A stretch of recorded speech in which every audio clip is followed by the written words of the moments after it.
It all happened when the heroine was struggling with severe depression. On the road, flooded with sunset light, she remembers seeing pigs in a small truck that were being transported to the slaughterhouse. Every time the truck turned, the animals squealed and swayed from side to side, and she, watching this, sobbed loudly. The cold metal bars, her wavy red hair, and at that moment it was a luxurious thought. After all, back then the heroine didn't yet know that one day she would find herself in a worse position than those links. Iron bars in front of a crowd of locals.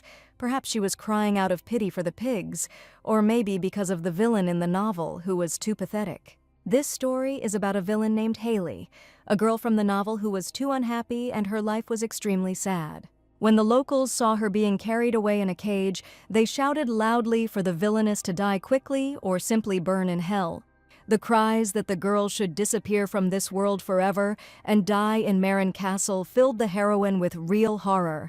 Someone dared to throw an egg at her, calling her a damned witch, and someone even wanted her to be simply buried in a landfill. Haley sat behind the iron bars, not understanding why she lived like this at all and how she ended up in this situation. People continued to throw stones at her, but even if it was for the sake of others, once she had done evil deeds, in the end, it would still end up that way. Haley killed people to help someone, cursed people to make someone king, and took eternal shame on herself over and over again. But it was she who turned out to be the villain, and these someones became the main positive heroes of this world. They abandoned her, turned away, and eventually killed her, and this is a merciless story of villainy from the villain's perspective. A short novel where the main characters became nasty because of it, a story about one abandoned villain, and that same villain from the book is a girl named Haley. The main character, Haley Marin, was taken to the border of another country by knights and asked to stop pretending to be crazy. They were forbidden to talk to this woman, and she was the main criminal. A fragile girl with long red hair and ruby eyes sat behind cold bars, and everyone was sure that she was a witch. But only the heroine knew that if she really were Haley, she wouldn't care about this at all, especially not about stupid curses. Grabbing the bars, Haley decided to see what she could do in this story. When one of the knights passed by the cage, she grabbed him by the cloak and asked him to fulfill her request. The boy screamed for the madwoman to let him go, but Haley promised to curse him if he didn't let her cry to keep warm. The commander asked the escort to give him a cloak so that the captive could finally close her mouth. Wrapped in her cloak, Haley leaned her head against the bars of the cage, thinking that life really was a strange thing. On the one hand, being in a novel was just wonderful, but there was another, less pleasant side. After all, Haley would have to play the role of a villain with a fatal outcome, and she thought that was definitely too much. The villain from the novel, or was she just a sorceress who wanted to be loved and recognized? But it was sad to see how she pretended to be strong day after day, suffering from a lack of love, because in the end the girl ran away to be used. As a result, after all the horror that happened to her, she became a money-hungry, bloodthirsty demon. An enemy of the three major kingdoms who harmed nobles, and in the end, she simply became a puppet whose fate was predetermined. She was called a murderer who brought misfortune to many people with forbidden strong magic. The nobles ordered the girl to be sent to the castle of Maron, wanting her to die in complete solitude. So Haley became the villain of the century, sentenced to an execution worse than death, and now she was the one sitting in a cage behind cold bars. The three kingdoms wanted to execute Haley by cutting off her head, but the church was categorically against it. Cutting off a witch's head would not help. So they decided to send the girl to a wilderness called Marin Castle.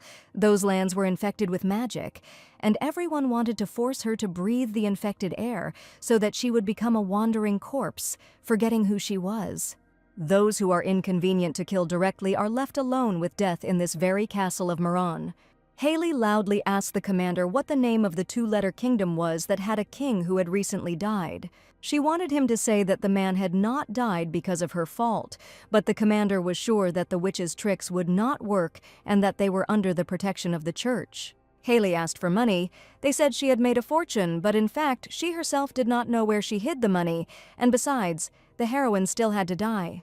The commander once again asked the assistant not to respond to this woman under any circumstances and never to engage in dialogue with her again. Suddenly the carriage stopped, but looking around she saw only a raging river and there was no castle here. It didn't look like Marin Castle at all. Haley had a bad feeling about it because the commander had said they had arrived. In the book itself, the story began after Haley was thrown into the Marin Castles, and nothing was said about that part, but it was strange, and there was no road visible anywhere for people to walk on. Below, the river roared, swirling and foaming, stormy. It seemed like a living creature. Ready to swallow everything in its path, the cage rolled to the edge of the cliff.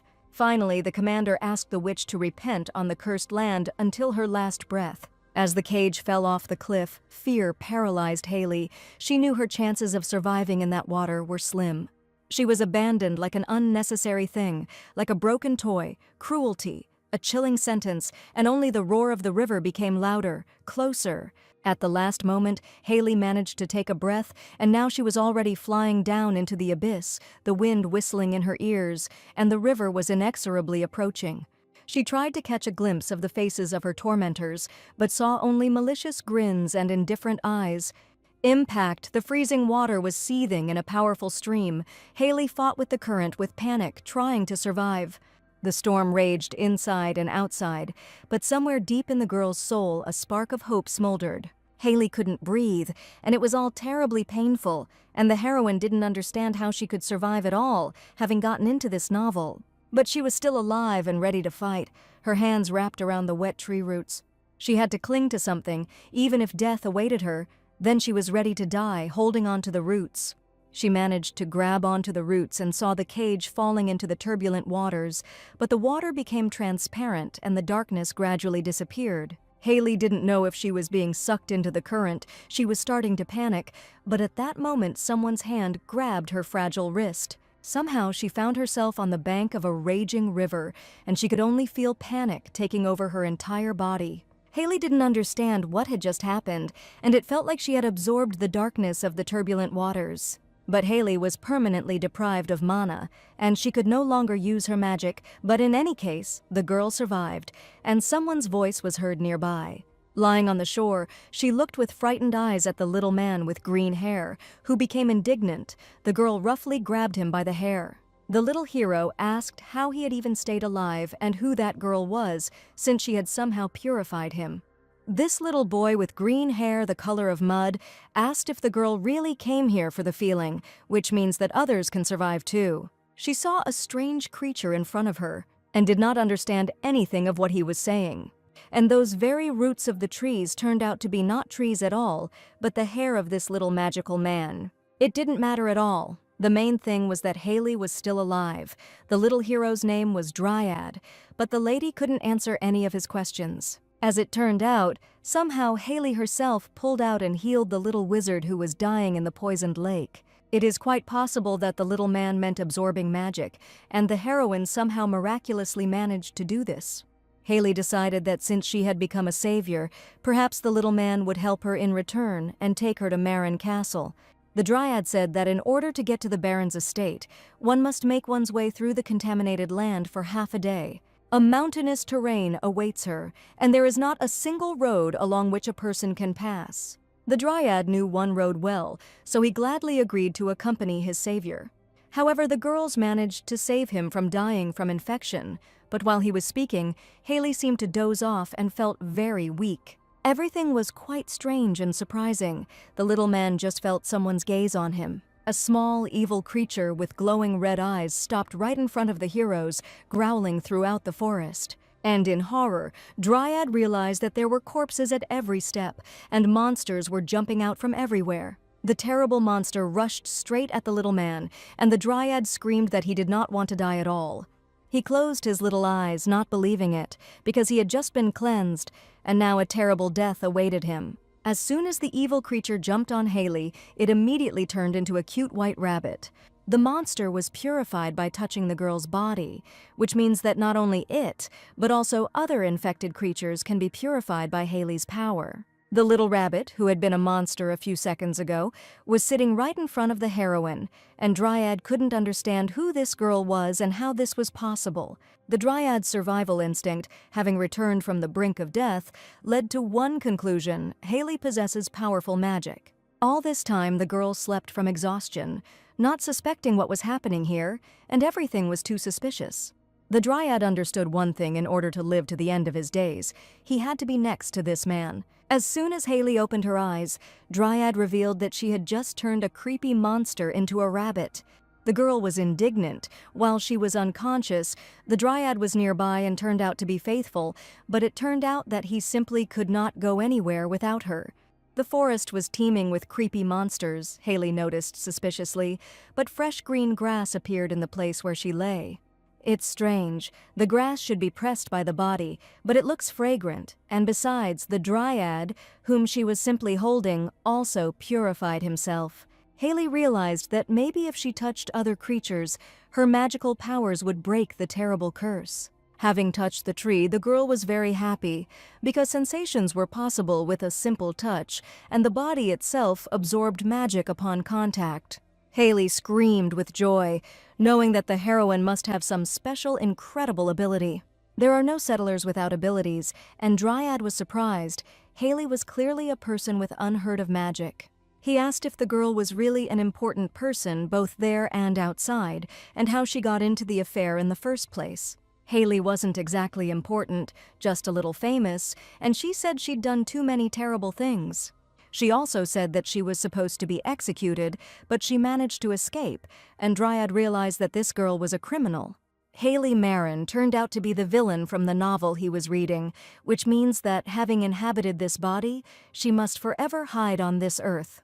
But the heroine was not going to die a ridiculous death a year later like in the original, and she lived happily ever after. As they wanted, Haley and her new friend went to live in the heart of the contaminated zone, not necessarily in luxury. The main thing is life. In any case, only the main character will save the world, and the girl took over the body of the villain, whom the whole world hated. And for the sake of everyone's good, she knew it was better to go into self-isolation and just enjoy the beautiful moments. Haley touched the dried flower, and the next second it turned into a flowering plant.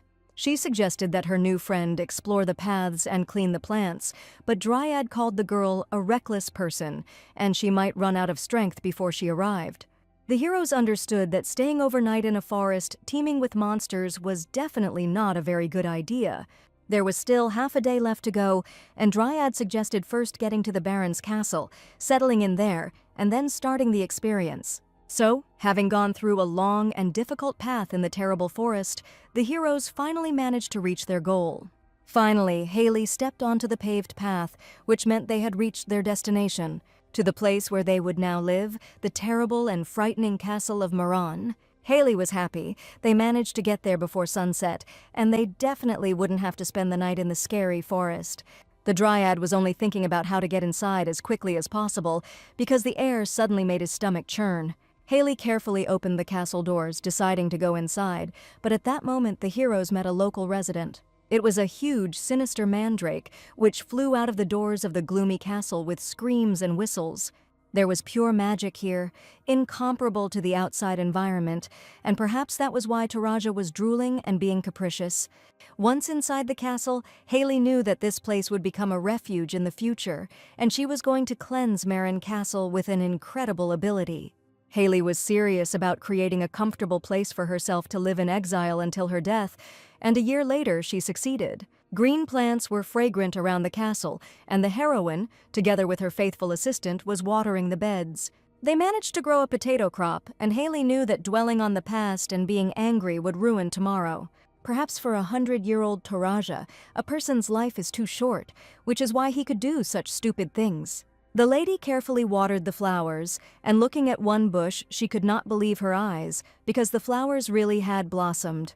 She screamed with joy, and the fragrant strawberries finally ripened, and it was an incredibly sweet moment. A year ago, the heroine picked up a Dryad on the road. He turned out to have a talent for farming, and in agreement with the tree spirits, they grew sweet strawberries. The heroes laughed with joy, and Haley began to get confused about where she was, in a novel, or had moved to a village where butterflies flew along the beds, and the sweet smell of strawberries tickled her nose. The heroine admitted that she was incredibly happy with her new friend all year, and they got along great. But as soon as Taraja heard the word too, his small eyes widened in bewilderment.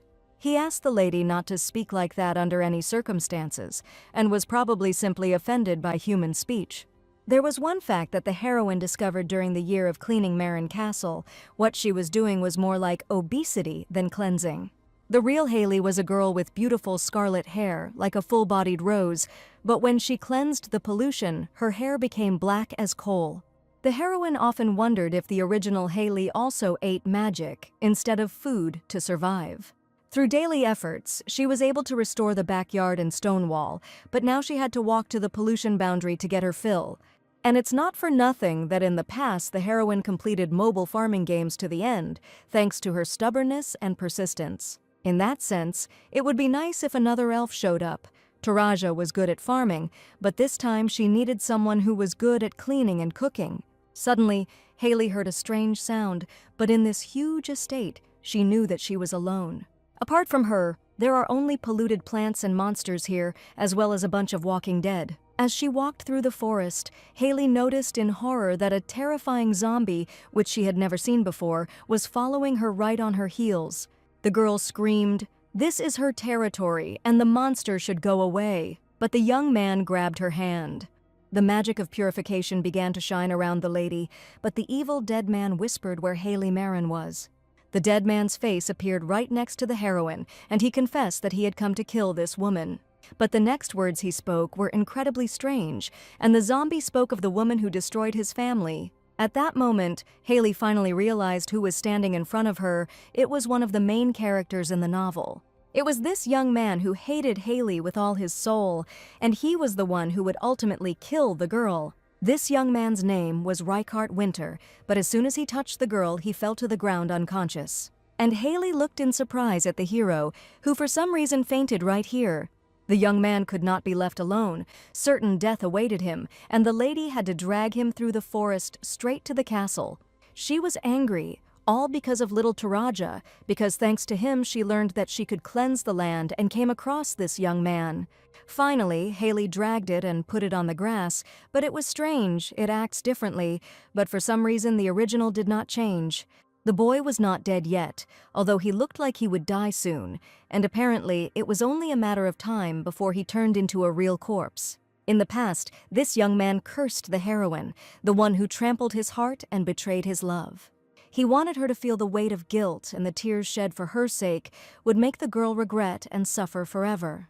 Haley was the one in charge of the villain factory, and it was because of her that the once kind young man turned into a real horror. Rejected on the lands of defense, she cursed his family for a year until she met her death at the hands of one man. Haley's death was the final key to the demon's emergence, and in the future, the Marin estate became their cradle.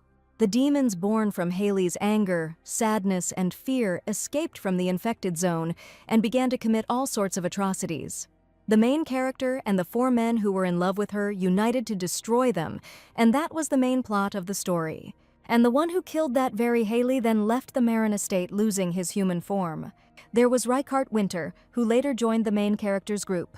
Taraja noticed that the young man was infected with demonic energy, and if he had been a little bit more, he would have definitely been wandering around here dead. Usually people lose their minds in this place during the day. He was able to keep his mind and get here. He is not yet fully infected, but later he may awaken as a half-demon, unable to neither live nor die, and there is a chance he will try to kill Haley. The girl had no choice, and the reason she saved Reichardt, he came to kill her. Reichardt was the only innocent victim out of the 4 main characters. His family was wiped out, and he alone survived, dedicating himself to revenge. The heroine thought that his hatred for Haley was completely justified because she once broke his heart. The boy had a lot of demonic energy left, and it was interesting to see how long he had been wandering around the infected area. Haley decided to help him and send him back as soon as possible, and no matter how pathetic he was, she didn't want to get involved with the main characters. She touched him to cleanse him, but at that moment the young man opened his eyes and grabbed the girl by the hands. Surprisingly, he came to his senses very quickly and shouted what kind of place this was and where she had brought him. Haley's plan to recover the boy and hide failed, and she responded that he was at the Marin estate. Reichardt grabbed her friend and asked what the 2 of them were doing in such a place, not believing that they lived there. It was very strange. The young man acted as if he didn't recognize Haley at all, but that definitely couldn't be the case. At that moment, the heroine remembered that in the original, when he came to Marin's estate, at the moment of turning into a half-demon, he lost all his memories. Perhaps this time the cause of memory loss was not the transformation, but the consequences of mixing demonic energy and purification. This explained why the young man did not remember anything, and he had indeed forgotten his past. And most importantly, he forgot that Haley is his main enemy, so the lady confessed that she is his savior. She found it funny that the young man clearly had amnesia, because he asked with interest whether the girl had really saved his life. Haley told him not to worry and offered him a place to rest at the estate, offering him food and a warm, soft place to sleep. And just in time, a deafening fireworks display thundered in the sky as if nature was celebrating her salvation. Suddenly a spring rain began, and the heroine thoughtfully invited the young man to go inside. He found himself in a beautiful old castle, located in the very center of the infected zone. It is known that not a single living creature has survived here in the last 100 years, and even attempts to measure the level of contamination are impossible. It is not surprising that the first guest who visited this house was speechless, because Haley put a lot of effort into making this castle a peaceful place to live. After a few sensations, there was no place a person could go here, and magic wasn't the biggest problem. After all, the heroes lacked other things most of all, and these were ordinary fire and food. But to this day, they have not managed to solve any of these problems, and the fire had to be constantly monitored. The window was open, and the fire was simply doused with rain, while Taraja complained that no one was looking after the fire. In other words, the level of civilization of the heroes was at the level of primitive people, and this was previously shouted, "The lady only does what is engaged in cleaning the contaminated territory." The little elf was screaming. He was doing all the housework by himself, and Haley couldn't even tend to the fire or cook. Haley began to get nervous when Taraja yelled at her, assuring her that the fire could be rekindled. The elf asked to take responsibility and light the fire before bed so as not to force the guest to sleep in an icy room. Haley picked up 2 stones to create a spark and prayed for the fire to rekindle, but to no avail. She was busily beating stones against each other, and the young man asked if she was really going to make a fire with 2 stones. The young man looked at this in surprise, and the lady admitted that she had succeeded in everything before. Reichard asked to give him stones, and was probably going to help the heroes light a fire. He took a strange device out of his pocket, and within a second had successfully produced a spark. The heroes were simply in shock. The fire lit up the first time, filling the entire room with warmth. Haley looked at the device and asked what it was, and the young man said that he had bought the item in the taverns for travelers. It wasn't magic at all, but an ordinary object that simply easily lit a fire. The young man suggested that if the problem was with the fireplace, it would be better to buy a magic one that could maintain the fire on a permanent basis. Haley never thought that there was some kind of magic fireplace that didn't need to be lit every time. It was a world where people lived. And somewhere here there were civilized things, but in this damned old castle there was nothing left at all. That is why the heroine got up every day with the sunrise and went to bed with the sunset. The little elf appeared on the threshold, holding dry firewood in his hands, and he was just in time. But Taraji looked very strange, and he had a face that the heroine had not seen even in a year of living together. The fire enveloped the entire room of the gloomy castle with warmth, and this day became the most unusual for all the heroes. Haley and her little friend had to sleep under the same blanket because he gave the girl's blanket to the guest. They argued. The elf gave Reichart strawberries, and Haley was outraged by this, but if the master had not helped, the girl would still be striking sparks from the stone. Reichart watched with a calm face as they argued over food, and the elf promised to give the lady strawberries tomorrow. The young man looked at the lady and could not understand who this woman was, but he and she had the same face, the same body, but the evil witch was not able to smile. He saw her in a completely different form, a woman living with the forest spirits, working with her fragile wrists. She is happy with just 5 juicy strawberries and smiles with eyes that do not contain a drop of evil. Reichart couldn't understand. This girl didn't look like the villainous witch Haley, but like a sweet and kind lady. And there was a lot of slander surrounding Haley, and it was not for nothing that she was imprisoned in the Marin estate, and the young man was confused. For a long time, Reichart was a puppet created by the Winter family, and his life was not his own at all. My father always said that his family was all he had and he should exist only for his family and not trust anyone. For those who bear the name Winter, only loneliness is a friend, and the boy was raised as an Iron Man, the ideal heir created in the duchy.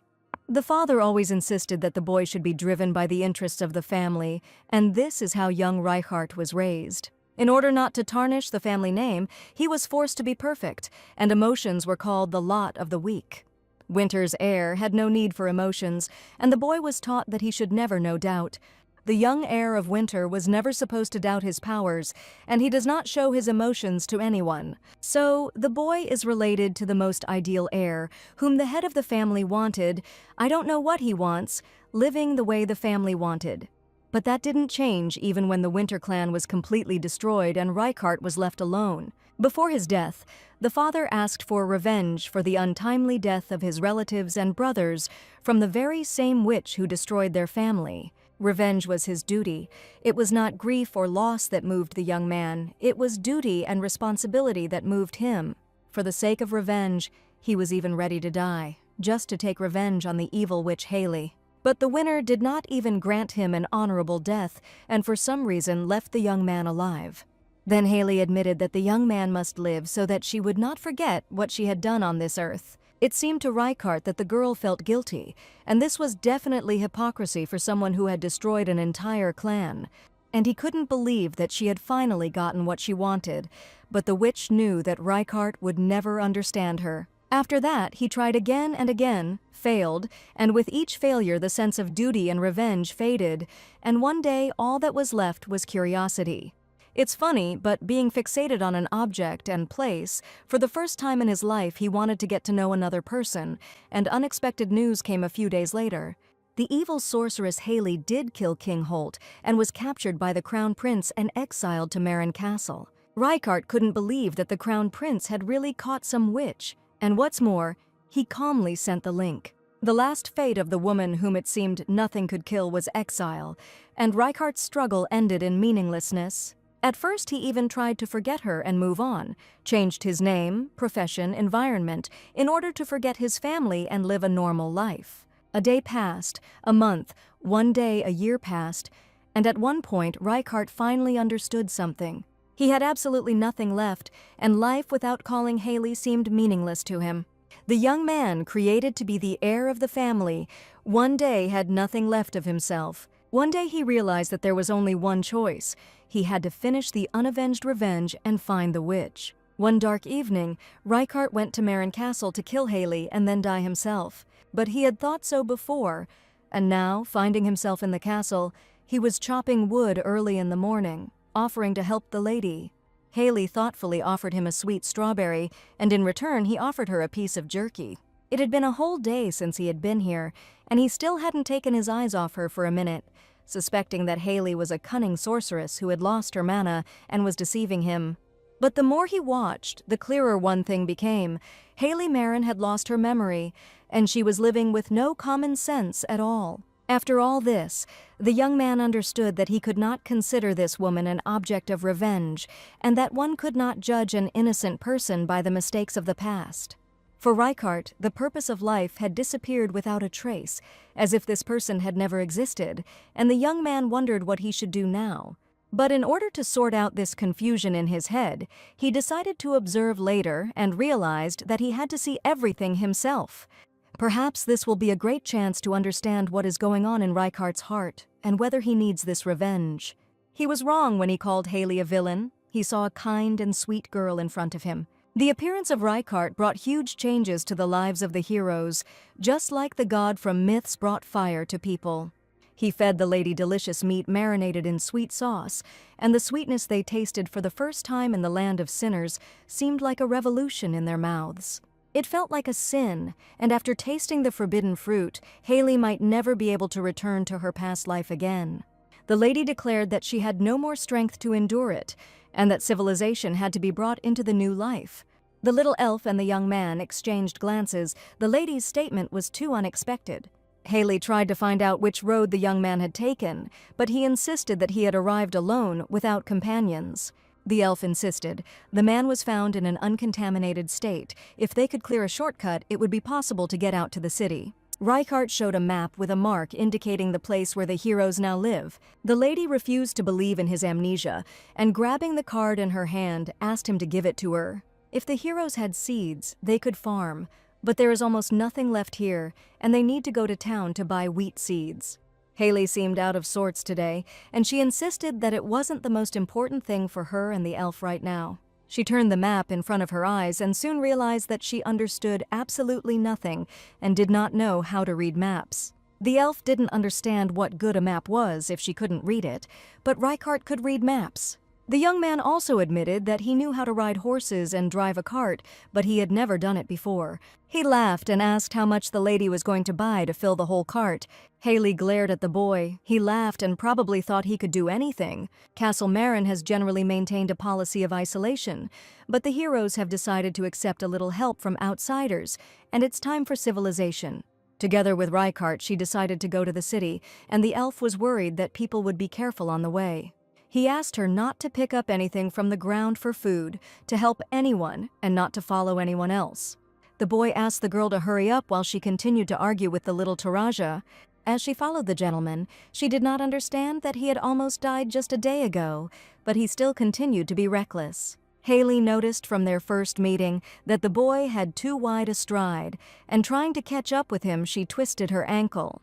As soon as Reichardt asked her to hurry up, she didn't notice how she almost tripped and fell face first into the ground. Reichardt decided to minimize the time of contact with magic and suggested buying the bare necessities and then slowly building the road. The lady was worried that if things continued like this, the young man would become a walking dead man before he even had time to see the village. Haley wasn't in the habit of holding hands with men, but given the current situation, there was nothing she could do. She invited the young man to take her hand to cleanse him along the way so that he would not become infected. The situation was similar to when she begged him to take her hand, but the young man said that he was completely fine. She laughed. Reichardt suggested being independent and self-sufficient and happily walked after him. A walk through the contaminated area could not be called a romantic journey, and the heroes had to walk, crunching dead trees under their feet. But it wasn't all that bad. The sky was still blue and the clouds were white, like the sugar and flour that await at the end of the road. The desecrated land seemed much larger than Haley had imagined, and soon Reichardt reported that they were about halfway across. The young man admitted that it wouldn't hurt for the girl to learn how to read maps, but she said that she hated studying. Looking at the map, he said that if they moved in a certain direction, they would reach the place in just one day's journey. But no matter how much he tried to explain it, Haley refused to listen to him and didn't even look in his direction. The young man did not understand what was happening and saw the girl looking fascinatedly at another part of the forest.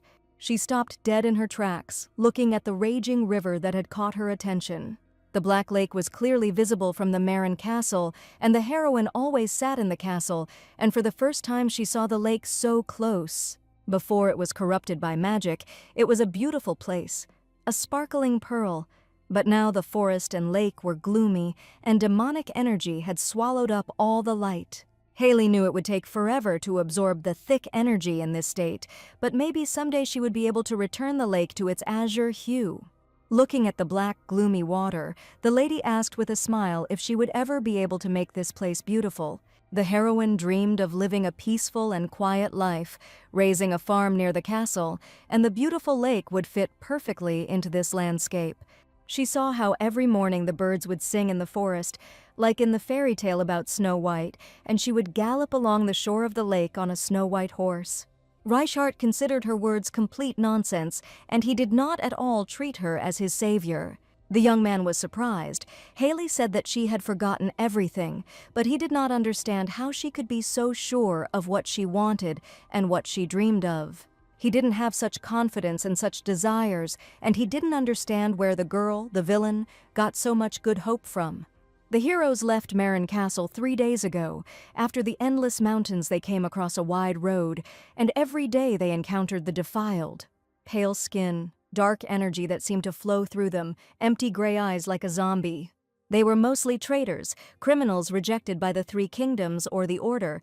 They seemed to be attacking only the boy, but they didn't even try to harm Haley. The zombies couldn't harm Haley in any way, but she didn't want to cleanse them for fear of facing revenge. Haley didn't want to turn them back into humans, and Reichardt realized he was definitely lucky that the girl helped him. Perhaps he thought that he himself could find himself in the same situation and was upset by her words. The hero's journey continued. Zombies appeared, the young man eliminated them, and when he was infected with magic, Haley cleansed him. The journey even looked funny, and Haley watched with interest as Reichardt dealt with the zombies. The heroine thought she must have caused the young man so much trouble and was a little guilty before him. But it is good that he has not forgotten how to use a sword, and it would be terrible if he forgot everything he had learned for so long. She thought Reichard was strange. He went to kill the real Haley, but instead helped the fake and endured all the hardships of the journey. The young man was exhausted by illness and the long journey, but he never complained and always walked ahead of the girl. Of the few edible berries in the area, he gave them to Haley and ate the tasteless roots himself and never complained. Despite the fact that the young man looked more tired, he was always the first to take up his watch, and the heroine was weak in front of good people. She didn't tell him that in this desecrated zone, she didn't need to eat or sleep, and that the heroine's body seemed inhuman. Suddenly, the young man asked the girl if she remembered what she had done in the past and why she lived alone in the Crow Castle. Hearing this question, Haley realized that this was not a good sign and admitted that she did not really remember what happened. The young man asked her to listen to him and warned her that when they left the contaminated area, she should not tell anyone that she was Haley. Even if the heroine wanted to, she didn't know the real Haley, but she wondered why Reichardt asked about it and whether he really forgot everything.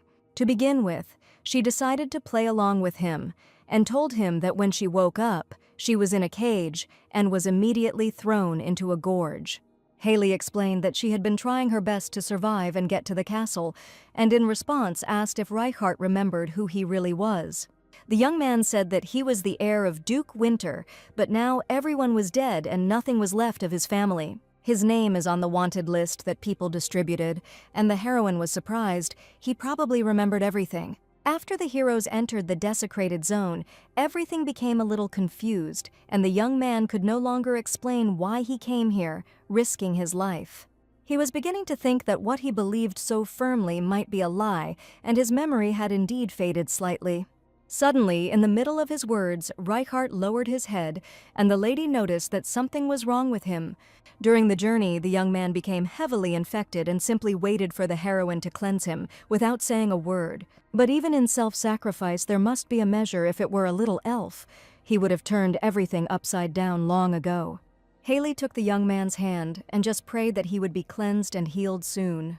Contrary to her expectations, he turned out to be a good travel companion. He was kind, attentive, and at times even tactful. But for some reason, such a person was a symbol of misfortune in the original novel, and I didn't understand whether it was really impossible to give him a happy ending.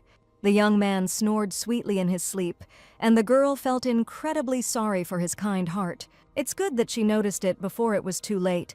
Before the boy turned into a demon, he still had some memories left.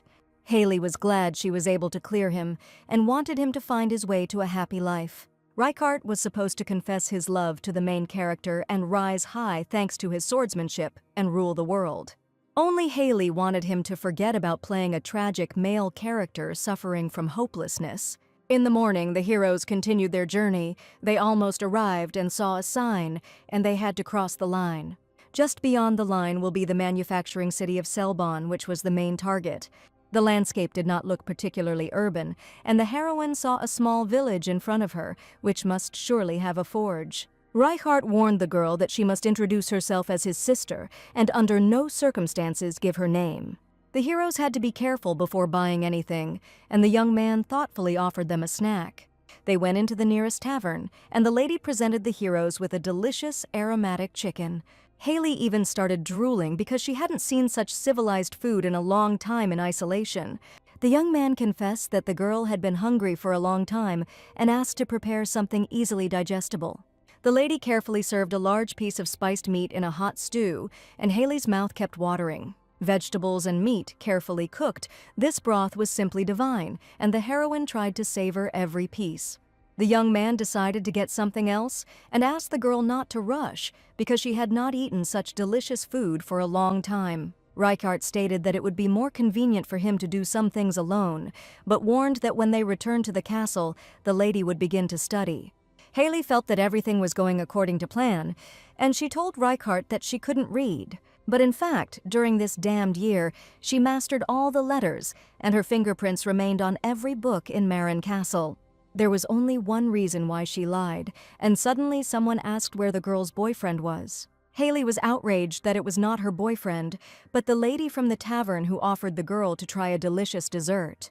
She happily devoured the delicious sweets, and there were good people working here. In fact, the girl mistook her for a beggar and fed her out of pity. Too much had been happening here lately, and the lady was simply worried.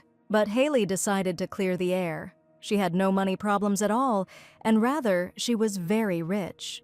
Over the past years, while she was cleaning out Marin Castle, she found a whole treasury. There were mountains of gold bars and jewels. Now the heroine had only 2 sets of clothes, a cloak that she took from the guard and a dress made of wood fibers that an elf made for her. She borrowed the rest of her things from Reichardt. She needed to find clothes, so she asked the girl where the store was. There were no separate clothing stores in the small village, the girl said. Here they sew everything themselves. When merchants come to town, there is something to buy, and the heroine asked if the lady would have any extra fabric. She asked with a smile why the guy didn't buy her clothes, and Haley angrily replied that he was the one who saved her at the edge of the forest. She admitted that she would like to thank him. The girl replied that in this world there is no better gratitude than money. Haley asked to sell some fabric, offering to pay in real gold coins. An old coin from the treasury of the castle of Muron. It was minted a long time ago, so it was different from the current ones. But gold remained gold everywhere, and the lady was surprised whether the lady really was rich. This girl's name was Fatima, and she offered to pick out clothes that didn't fit in size. While rummaging through the chests, Fatima offered 3 sets of clothes, dried meat, and almost new kitchen utensils. Meanwhile, Reichardt returned with the purchases. It was probably hard for him to carry everything alone. Apparently, he carefully selected the things necessary for primitive life. He found me a magic stove, but bought universal oil to light the fire. He also got hold of some sugar beet seeds somewhere, a whole bunch of flour, and Haley wondered how they were going to carry it all back. Reichardt looked at her with anticipation and clearly saw how the girl was happy with ordinary seeds. Unexpectedly, she asked the young man to go to bed early because he had hardly slept while they were walking here and was constantly on guard. Reichardt was planning to do just that, get some sleep today, and go to the market together tomorrow morning to buy a horse. And he reminded Haley that she herself wanted to saddle a white horse and run along the shore. Reichardt admitted that with a horse he would be more enthusiastic about cleaning, and he really believed that the girl would be able to clean the lake. In fact, from the very beginning of this trip, she had planned to leave him and go alone, pretending that she couldn't read, and all for the sake of one plan. Reichardt, who has taken on all the work, will be exhausted and fall into a deep sleep, and he will forget Haley's stupid dreams over time, because at this time the main character should appear. The heroes would meet somewhere fatefully and fall in love with each other, and she wanted the main character to forget about a person like her. She sent the young man to bed, wishing him good night, and was sure that he would forget everything that had happened before. So at night she packed her heavy bags and told Fatima that she was going home. She saw in Haley a fighting girl who said it was time for the boy to go his own way. Fatima offered to take the signature seasoning as a thank you for the lady eating their food with such a huge appetite. The thoughtful lady gave her a secret spice from the tavern, and Haley couldn't believe that this gift was just for her appetite. She hadn't experienced anything like this for a long time, the joy of the selfless kindness of a complete stranger, but these feelings were unnecessary for her now. After all, she was about to return to her lonely life, and she gave Fatima another gold coin as a token of gratitude. Fatima was surprised, admitting that one cannot just wave gold around, and a girl traveling alone must be vigilant.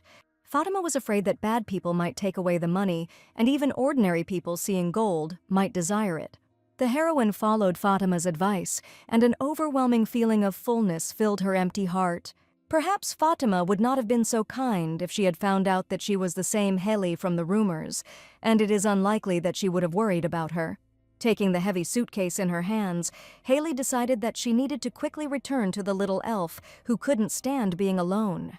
But as soon as she approached the forest, creepy strangers appeared on her path and asked what the girl was doing alone in the forest at such a late hour. Haley was surprised, saying that she was going to go home and did not understand what was happening and whether it was robbers. The men said it was dangerous to walk along the road at such a time, and if the lady took a wrong turn, that evil magician from the forest would stick her in. Haley exhaled, and it looked like they were just locals returning late from work. One of the men asked how far the girl was going to go, and perhaps he could ask his wife to walk her at least to the crossroads. She refused help, but a local resident suggested that the girl take some grass that repels insects. Haley couldn't believe it. Everyone in this village was so kind, and according to the plot, bandits were supposed to show up here and take all the money. But this novel was especially blessed for the heroine, probably because she was not the main character. Or maybe she's just the main villain, Haley, who, while walking through the woods, suddenly heard her name. Right behind her stood Reichardt, who for some reason was following the girl, although he should have been fast asleep. The lands were still saturated with dark magic, and Haley asked why the boy had followed her. After all, she left him on purpose and went away, and asked that from now on he go his own way. Suddenly, Haley asked him not to interfere in her poor and lonely life, and probably the young man did not expect to hear these words. The girl saw sparks of fire blazing nearby, and it was good that she discovered it before it was too late. Reichardt didn't understand anything, as if it was a magical dream, and Haley only wanted him to live happily. The young man did not believe that the evil witch, who hated people and worshipped demons, held the hand of her enemy and wished him happiness. The soothing sounds of crickets and the smell of the forest still seemed to linger in the air, and this must have been an incredibly realistic dream. With Haley holding his hand every night, the boy's anxiety subsided, and he was able to indulge in a brief moment of daydreaming. It all turned out to be a dream, and when Reichardt woke up, he remembered that he was going to go and buy a horse in the morning, but it seemed the sun had not yet risen. The young man woke up and saw a precious necklace with a pendant lying on his pillow. Reichardt was afraid that this was all just a lie to calm him down. Fatima said that Haley had left urgently and was surprised that they had not said goodbye properly. All those numerous conversations that the heroes had while making their way through the magical energy were just lies to leave him to go alone. Each time, Haley offered to take his hand to cleanse him of the darkness so that her neck would turn into a zombie along the way. Reichardt refused with all his might, realizing that if he took her small hand, there would be no turning back. Because even the last drop of doubt could disappear in his soul, but now it was all in vain. Haley didn't need Reichardt. That's why she left him sleeping alone. The expression on her face was full of anger and confusion, and Reichardt didn't understand why she had left on purpose. But Haley was sure that she had already shown enough mercy to the unfortunate character from the novel, and saved him from death, not allowing him to become a demon. Perhaps his family had no money, so she left behind a piece of jewelry and thought that would be enough. The young man could not understand why the lady decided to go back alone, simply leaving him in the tavern. Reichardt shouted, was she really going to live alone in the contaminated zone forever, in a gloomy abandoned castle? He tried to convince the girl that it was absolutely impossible to live there, but the lady insisted that it was her home. She doesn't need him to understand her way of life, saying it's time for the young man to go his own way. Haley once became the enemy of the entire kingdom because of her karma, but Reichardt was the ultimate victim. From the very beginning, they were nothing to each other, and nothing should change if they break up. He couldn't believe she had left him alone, and asked if it was also a lie that she couldn't read. Haley admitted that it was indeed a lie, and that was her cunning plan. She asked the young man not to be stubborn and just leave her alone, offering to provide one last favor. She stated that as soon as Reichardt received the purification, he must immediately return the same way. The young man replied that it was easy for Haley to get rid of him, and it didn't matter whether he was cleansed or not. Haley was indignant. He probably didn't understand the seriousness of the situation, and he shouldn't try to persuade her. He refused to be cleansed, admitting that she was indeed right, and that they were just strangers, and there was no reason to be together. The heroine understood perfectly well that Reichardt would die from infection, and he really wanted to die, but she saved his life. The young man screamed how many times she could have killed him, but did not, and he no longer knows if this is his life at all. After the storm, they walked in silence and walked on until the bright dawn broke. And all this time, the young man thought it would have been better if she had killed him then. Haley turned around every time and saw Reichardt and turned around again, realizing that the young man was becoming more and more infected. Whatever he did, it was useless, and she wanted him to give up and go back. Ignoring him, she made it clear enough. But he still continued to follow her, while the infection slowly penetrated every cell of his body. At one point, the young man could not hold on and fell from exhaustion, and the lady rushed to his aid. Reichardt simply did not know yet that even though his revenge had failed, another happiness was soon awaiting him. This time he will meet a real heroine, free himself from the shackles of a half-human, half-demon, and be able to start a full-fledged pink romance. It was impossible to continue to watch this neglect of the main character's duties. She asked him to leave and live happily. He continued to follow her, while the heroine screamed that she was no longer going to drag him back to the village. The young man's strength was almost exhausted, but he continued to stand his ground and only asked the girl not to interfere in my business. She called him by name, knew him from the very beginning, and Reichardt asked if the memory loss was also a lie. And the fact that she couldn't read the map was most likely a lie too, but the most important thing is that she knows him. The heroine really didn't know about the magical hearth. I was told about it in the novels, and she didn't know how to explain that she wasn't real and hadn't just lost her memory. Perhaps if she told everything, Reichardt would believe her, but at some point she got tired of all this. She no longer expected understanding, and declared that the young man could think as he wanted, and she did not expect to be understood. Haley didn't know what to say, and how she could even leave him if he wasn't even hers. Suddenly, the main characters knelt down right in front of the girl and declared that she could not leave him. The young man whispered something, but he didn't even have the strength to say it, and it turns out he simply fell down from exhaustion. Haley couldn't believe how this happened, because according to the script, everything should have been different. But she couldn't leave him in trouble, so she extended her hand to finally put the dots on everything. The heroine gave her name, Haley, and introduced herself as an evil black witch who destroyed his family and became the enemy of the three kingdoms. Suddenly, Reichardt replied that he knew all about this very well and that it was nothing new to him. Haley wondered if the boy had remembered all this time and still continued to follow her. When she asked this question, a happy smile appeared on his face, and he confidently answered that he would still follow her. Reichardt finally smiled for the first time, the bright smile of a protagonist whose fate was now full of suffering. Holding his hand, Haley finally admitted she was giving in and suggested they go home together as soon as possible.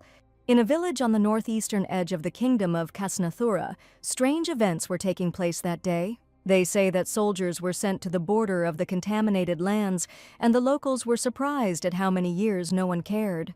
Rumor has it that the newly minted cardinal is young and full of enthusiasm, and he has personally traveled to all the borders of the three kingdoms. The cardinal's name was Eugene Wiedemark, and he personally distributed bread to the locals, but previously such tasks were entrusted to novices. He asked the lady not to worry, but even for him, patrolling such wilderness was not a cardinal's job. The order assessed the cardinal's actions as follows: he had risen too high for his age and was trying to live up to his position. But his assistant was sure that Eugene deserved more, and he should not be involved in such mundane matters at all. The cardinal's dream was to cleanse the contaminated lands and stop the inhumane and unjust expulsion of people. His knights carefully inspected the infected areas and also checked the lists of infected people seen in the northern regions over the past year. There was no one like Haley among the people, and the cardinal had probably been looking for her for a long time. The assistant asked the cardinal not to worry, and even if this evil entity was a powerful sorceress, she definitely could not survive there. Suddenly, one of the assistants ran up to him and said that they had found Reichardt, the surviving member of the Winter family, and he had been seen running into the woods. Eugene understood that we were talking about the very family that Haley had cold-bloodedly destroyed, and he was like a beast eager to take revenge on her. They say that Reichardt was very excited and was in a hurry to get somewhere, and he was the one who hated the villain with all his heart. The cardinal realized that the young man was ready to risk his life and go to the infected zone and asked to call the knights. He warned that everyone should go to Selbon village to search for Haley. The little forest spirit from Marin Castle thought that they were so poor that they would definitely not be able to feed one person. Haley admitted that she couldn't leave the young man, and it seems that now there are 3 of them in the castle. The heroine was afraid. She brought it without asking, and perhaps the forest spirit would be very angry. But the appearance of a new guest was not a priority for the forest spirit because he was incredibly happy when he saw flour, sugar, and butter. Haley asked them not to worry so much because there is a strong person who can do a lot for them. Perhaps the three of them will be even better off than in yours. Reichardt was really very strong. The next second, the young man fell headfirst onto the ground, and the forest spirit declared that if he was weak, he should be driven out. After his return, Reichardt was ill for a long time from overexertion, but there were no doctors here, and the heroes decided to believe that the young man would quickly recover. They discussed how to grow crops and make flour and what could be made from flour in the future. There was no mill or threshing machine here, and the forest spirit declared that all they had to do now was not to die of hunger. The little spirit had lived in the polluted gorge for 100 years, and he certainly didn't want to die. Suddenly, Haley felt uneasy and thought that the boy could not survive on the little food they were eating. She wondered what they would do once Reichardt got better and started eating normally. But at that moment, the young man came out to them and said that he could get his own food. Haley laughed. "Thank you. How is he going to get food in the contaminated land, giving him a loaf of delicious bread?" The lady was indignant. Was the young man really going to go into the forest? Because in this way, he could become infected again. Reichardt intended to hunt only in cleared areas, but there were only rats there. The young man assured her that he would be able to catch the game, and the heroine decided to see who he would catch this time. An hour later, Reichardt succeeded in carrying out his plan, and soon he caught a rather plump bird. This was already the third game from the toy slingshot that the young man made from wood. Reichardt had been cutting something out of a branch an hour before, while the heroine had been making fun of him, since the shape of the slingshot had been awkward at first. Soon he began to furiously obtain ingredients for dinner, and the strength of his body was truly his incredible ability. He quickly proved that he could feed more than just himself and caught many birds, so his situation changed completely. His voice, that of a man who had accomplished a feat, was gradually gaining power, and tomorrow he was going to conquer new territory. Haley wondered why he had decided to head towards Selbana'a, but the boy was going to make a wide road for her to pass through. He was sure that if there were supplies, they would have butter and flour, but Haley was afraid that if people found out that she was alive, they would simply execute her.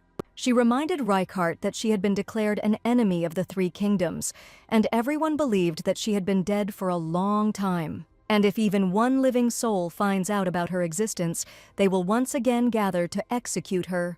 Suddenly, the young man decided to ask why the lady did this, and their conversation became too tense. Haley knew he would definitely ask about it one day when he found out she remembered everything. He wanted to know about his family, why they poisoned the king, and it would be great if the real Haley was here, at least as a ghost, and answered this question. Now she could only convey the feelings of the heroine, which she read in the additional chapters. The man that the villainous Haley loved was a famous man named Cyril. Cyril wanted to be the heir to the family all his life. Perhaps it was love, but because the young man was born out of wedlock, he was neglected. And in order to make him the heir, Haley decided to accomplish a feat that no one else had ever managed to do, to destroy the Winter family, their enemy. Just love, that short and selfish impulse, led to the death of so many people, but now Haley did not want to die from a slingshot. The heroine couldn't change the past to her liking, and the real Haley loved this fool. The young man asked if she also loved Michaelin and Eugene, and these names were present in the additional heads. The heroine read about them in the text of the novel, but it was strange to hear these names from Reichardt's lips. Eugene was a friend from the orphanage whom she considered her only family, and Michaelin was a true friend who shared the same soul with him. The young man laughed and said, "Is it possible, or did she get something mixed up? Because they not only grabbed her, but also put her in the dock." He called Haley stupid, and knowing all this, she pretended not to remember anything. Haley stated that she just wanted to survive because of someone who was eager to kill her even in a half-dead state.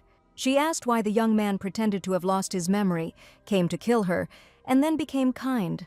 Reichardt also just wanted to survive, and in this, he and the heroine were incredibly similar. Haley couldn't understand how he pretended to forget everything and was happy next to the person he was going to take revenge on. It was an unthinkable story, and now the heroine did not understand it because he was definitely going to kill her. She wanted to say that no one would touch Reichardt here, but she had no right to make such speeches. After an awkward silence, the young man asked if she still loved the man for whom she had committed so many deaths. He asked about love, but the heroine could not sincerely answer this question because she was fake. First of all, she wasn't the real Haley, and she never said a word to these people. Suddenly, Reichardt called her poor thing, and these words made the lady incredibly angry. He asked her not to pretend to be poor, and she could just remain an evil witch. He seemed to misunderstand her, but Reichardt admitted that the villainous role suits her much better. That same evening, the heroine sat by the warm fireplace and thought that no one believed her excuses. Even the forest spirit looked at her with pity, but Haley understood that there were more important problems right now. Namely, that Taraya and Reichardt somehow get along suspiciously well, the forest spirit is engaged in farming, and the young man is an excellent hunter.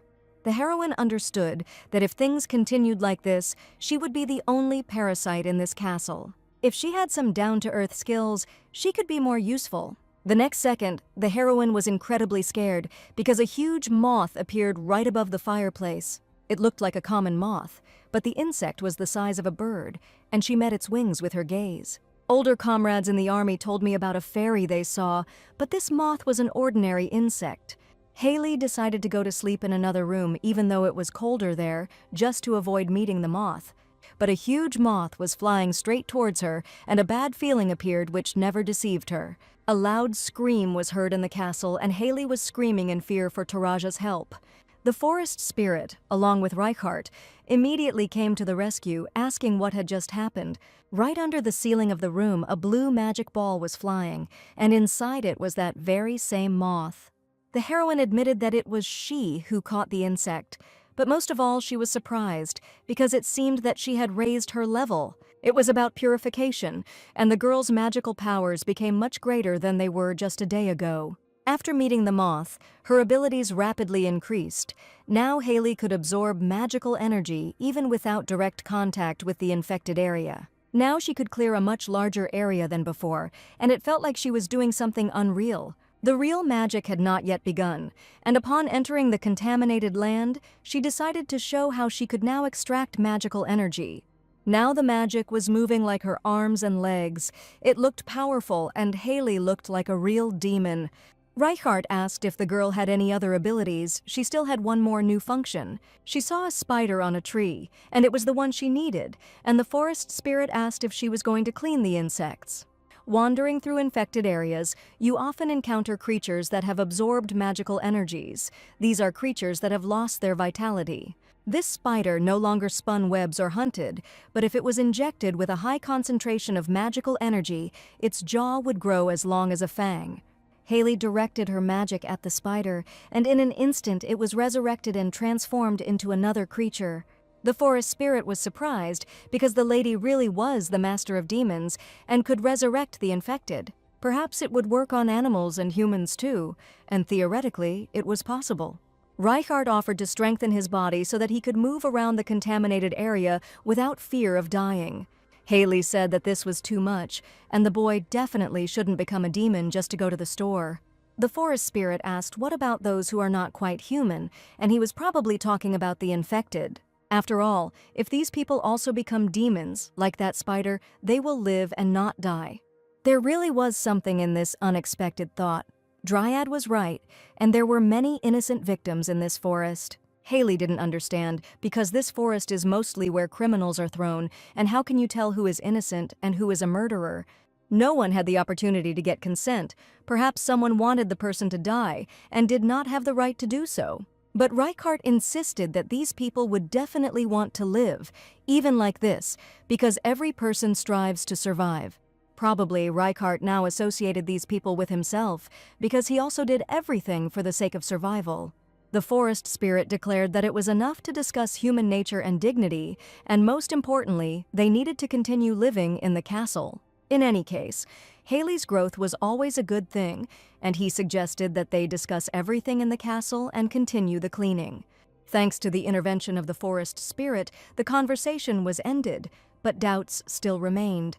Would these people really want to live even after becoming demons? And if that's true, then it could be a second chance for the innocent. The most vile and fearsome demons among the original villains had human form, and it is possible that Haley selected infected criminals and turned them into demons. But one thing was absolutely clear to the heroine: she decided definitely not to use this power on other people. At that moment, she did not yet know that fate would bring her into a situation where her help would be needed.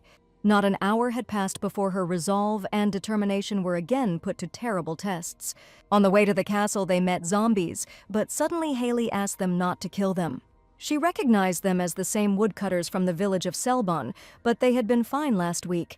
These were kind uncles who were worried that she was walking alone in the forest and warned her to be careful. One of the men even gave them medicinal herbs, but for some reason they were now walking around the forest, having turned into zombies. Haley didn't understand why the lumberjacks, who knew better than anyone about the dangers of the contaminated zone, would suddenly become infected en masse. There was clearly something wrong here, and the heroine excitedly reported that it seemed something had happened in the village. A few days after Haley's meeting with the woodcutters, a young man came to the tavern looking for the fugitive. He looked for a tall blonde man with a ball, probably with aristocratic manners, and asked Fatima if she had seen such a man lately. Fatima replied that even if it was a rural inn, she couldn't just talk about the guests. The cardinal's assistant took out a sword and threatened Fatima, saying that one of the 5 high-ranking cardinals stood before her. Eugene asked Fatima not to be afraid and told her that they were looking for a man named Reichardt Winter. He said it was a dangerous business and he allegedly could not go into details, but the information he had was needed. After they left the tavern, Jenna was worried about whether she could trust the words of this innkeeper. The cardinal ordered the village to be completely closed and everyone who saw Winter and his companion to be found, checking every little thing. Jenna was surprised. The cardinal asked for a complete purge, and he was even ready to find the necessary pretext. Eugene ordered that those who resisted be sent to the infected lands and executed on the spot. Jenna immediately went to convey the order to the soldiers, while the cardinal was about to fulfill the will of the Almighty. Fatima said that Reichardt met her in the forest by chance and saved some girl. She left late at night, and he ran after her. From the description, the cardinal immediately recognized Haley, despite the fact that she now had black hair. But he knew that Reichardt was not one to help others for no reason, if he was in such a hurry to go deep into the infected lands. Haley may still be alive, but they said she was thrown into the ravine along with the great. Eugene guessed that she couldn't just die like that. A year had already passed, but she still hadn't come to him. He kissed his ring, and perhaps she misunderstood his true feelings, and he just prayed that she would wait a little longer. When they were little, the boy Eugene wanted to grow up together and leave the orphanage with Haley. Then, the girl believed that they were a real family, and only they could protect each other in any situation. Eugene promised the baby to always protect her, and Haley suggested cutting rings out of wood and exchanging them. It was a symbol of their vow to always be together, and the young man lived with these memories. The wooden rings spoke of the times when they were held together in this cold world only by each other's warmth. The heroes met woodcutters who turned into zombies 3 days after the village was closed, and for the girl, this was not an experiment that could be taken lightly. She understood that if she tried to clean them, they would die. Their important organs that worked on magic could stop. But turning these people into demons was out of the question. So Haley decided to first understand what had happened before making a decision. With the forest spirit's small feet, the journey would take at least 5 days, and he offered to stay. Apparently something serious had happened, and Haley and Reichardt went to the village. Unlike last time, they encountered a busy border of contaminated lands filled with people. The heroes stopped at the cliff and watched what was happening, trying to make sure no one noticed them. Haley didn't understand why churches needed to be here, and why they needed to spend the night here instead of comfortable temples. Reichardt suggested waiting until night and then moving, but suddenly he saw the girl freeze in place. She couldn't help but recognize this man at first glance, perhaps because he was now in Haley's body and his appearance seemed too bright. Eugene was the one who used Haley to rise to cardinal, and he was her classmate from the orphanage who she trusted. The young man had just suggested waiting until midnight, but suddenly decided to break through right now. Haley stopped him and said that they should wait because he wasn't going to leave her. It was at that moment that she felt his clear gaze sliding down the hillside, and the next second she met the eyes of the cardinal, who immediately recognized the girl at the top. The lady was frightened. They had definitely been noticed and immediately asked Reichardt to go back. She confessed that there was a person downstairs who definitely shouldn't know that she was alive. But it was too late, and the cardinal looked at Haley with attention, immediately recognizing her. He was seriously going to shoot even at such a distance and ordered his assistants to catch the witch. Reichardt realized they could get caught, and at that moment the heroine was overcome with hysterical laughter. She tried so hard to avoid meeting him, but for some reason Cardinal Vitamark was incredibly close. In the original story, the events are shown from the heroine's point of view, and nothing was known about the cardinal's movements. Arrows flew at the heroes, and Reichardt diligently blocked them with his sword, holding the girl tightly by the waist. The cardinal shouted that no one should dare to let them go into the infected lands because the witch had to be caught. After embracing Reichardt, they have one choice. The young man should hold her as tightly as possible and run deep into the forest. The young man didn't think long and hugged Haley tightly around the waist, intending to follow her instructions. If they manage to get into the infected lands, then none of the church ministers will pursue them. But at the very moment when the legs were ready to step into the infected lands, a sound was heard that was impossible to ignore. It was complete nonsense, and Jenna screamed, Fatima from the tavern would be killed if Haley dared to reject the church and choose life. The tied-up girl sat near the tree. Jenna screamed, this is what happened to the woman she gave the gold coin. Somehow everything turned out horribly, and Fatima is just a kind-hearted housewife who loves gold. But in the meantime, Fatima was desperately telling them with her eyes to run away, and this fantasy world was cruel to good people. This enraged the heroine, and she tried so hard to live in the shadows for so long, but as soon as she went outside once, the nightmare began. Haley didn't hear what the cardinal's assistant was muttering because dark magical power was already raging in her hands. Haley was no longer going to remain in the shadows and shouted loudly for the young man to take Fatima immediately. The infection spread very quickly, and people rushed to flee down the high mountain. The contaminated area neither grew nor shrank, and no one could understand what was happening. But soon, the villain Haley appeared, controlling dark magic, and no one could believe that this was possible. At that moment, the cardinal appeared below and shouted for Haley to stop and just talk to him. Eugene shouted the witch was clearly angry with him and asked to talk at least a little. Feeling like a real villain, Haley just burst out laughing when she heard the pleas for a conversation. After all, if the young man really wanted this, he certainly wouldn't have mocked defenseless people. And even more so, he would not turn innocent people into zombies against their will just to make the villain talk. He certainly wouldn't have done that to Haley in the first place if he had good feelings. But Haley knew everything perfectly well and asked the cardinal to leave these lands immediately. Haley hated the order. She ran away, unable to resist it precisely because of this man. But he still, like all the other hypocrites, testified that she was a villain, wanting to take away her magic. All this time, Haley didn't care who these people were, but if this is the case, everything changes. Even if it was revenge on behalf of the real Haley, she would be quite satisfied with it, and she turned to the cardinal. The heroine was just a reader who was deeply immersed in Haley's story. She got tired of crying out of pity for her, screaming, "From now on, these lands belong to her." And now she decided to take revenge on behalf of Haley, and in the end, the Order of the Holy Knights freed Fatima and left. For 4 days, while the heroes were returning to Meran Castle with Fatima, she cried constantly. All this time, Fatima was in great pain and fear, and she didn't even expect that Haley would turn out to be a sorceress. Fatima felt like she was in for something terrible when she saw the evil sorcerer and the heir to the duchy. Haley asked the young man to calm her down and suggested that she think everything over and that time was needed to accept the suddenly changed reality. She would like to help Fatima to ease her suffering in some way, sincerely, with anything. 3 days later, Fatima finally came to her senses and really hoped that they would live as members of one family. Haley said that she wanted to help in any way she could, but being one family was too much. But for some reason, Fatima decided to stay and live with them. She suggested moving to another city and starting over, promising to give Fatima some gold coins. But Fatima was afraid that she might be exposed. She had escaped from the Inquisition, and if she was caught again, she would definitely be executed. She was sure that the huge castle needed people to work, and she heard that the witch lady couldn't do anything at all. Haley said that life on the run was just disgusting, and Fatima could become a piece of trash who wouldn't even be able to openly say who he was anywhere. And does she really still want to stay here after this? Fatima admitted that she sincerely wants this.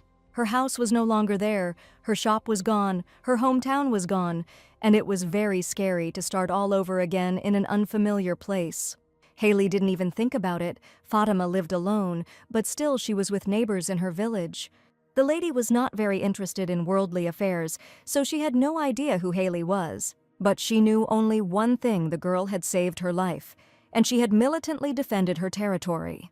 Haley marked the boundaries because it was a contaminated area, but Fatima called her Lord. It sounded pretty cool, and the heroes' lives changed dramatically, and soon the cries of geese could be heard throughout the yard. Reichardt brought a wild duck that had laid eggs, and Fatima held them carefully in her hands. It didn't take Fatima long to settle in with the estate's inhabitants. She cried at night for the first few days, but quickly got back on her feet. And now she became an irreplaceable person in the castle, and every day she carefully served the heroes delicious food. Each time the forest elf tried a new dish, he asked Fatima never to leave and to live with them forever. Haley would also like Fatima to stay put and live here with them all the time. At dinner, Reichardt asked the girl if she knew anything about the history of the contaminated zone. The young man assured that it would be good for the girl to know at least some of the basics, and decided to tell about the first chapter of this castle. Opinions about his identity varied. There was a version that he was a scientist obsessed with demonology, but it was also said that he was a warlock. It should be known that this land did not originally belong to any of the three kingdoms, but belonged to Marin at the time of the infection. So Reichardt said that if the girl is the only Marin living in the contaminated zone, then the high castle and the lake are her territory. That is, it was a large land that belonged to no one, and the lady could well become its owner. This couldn't be. Could it be that the young man simply wants to please her? That's why he says sweet words. Now she could declare that this land belonged to her, and the contaminated zone was of no use to anyone. What happens then if the three kingdoms find out that Haley has cleared this place, and armies come from all sides to take it away? That's why Reichardt was sure that it wouldn't be that easy for the three kingdoms to get here.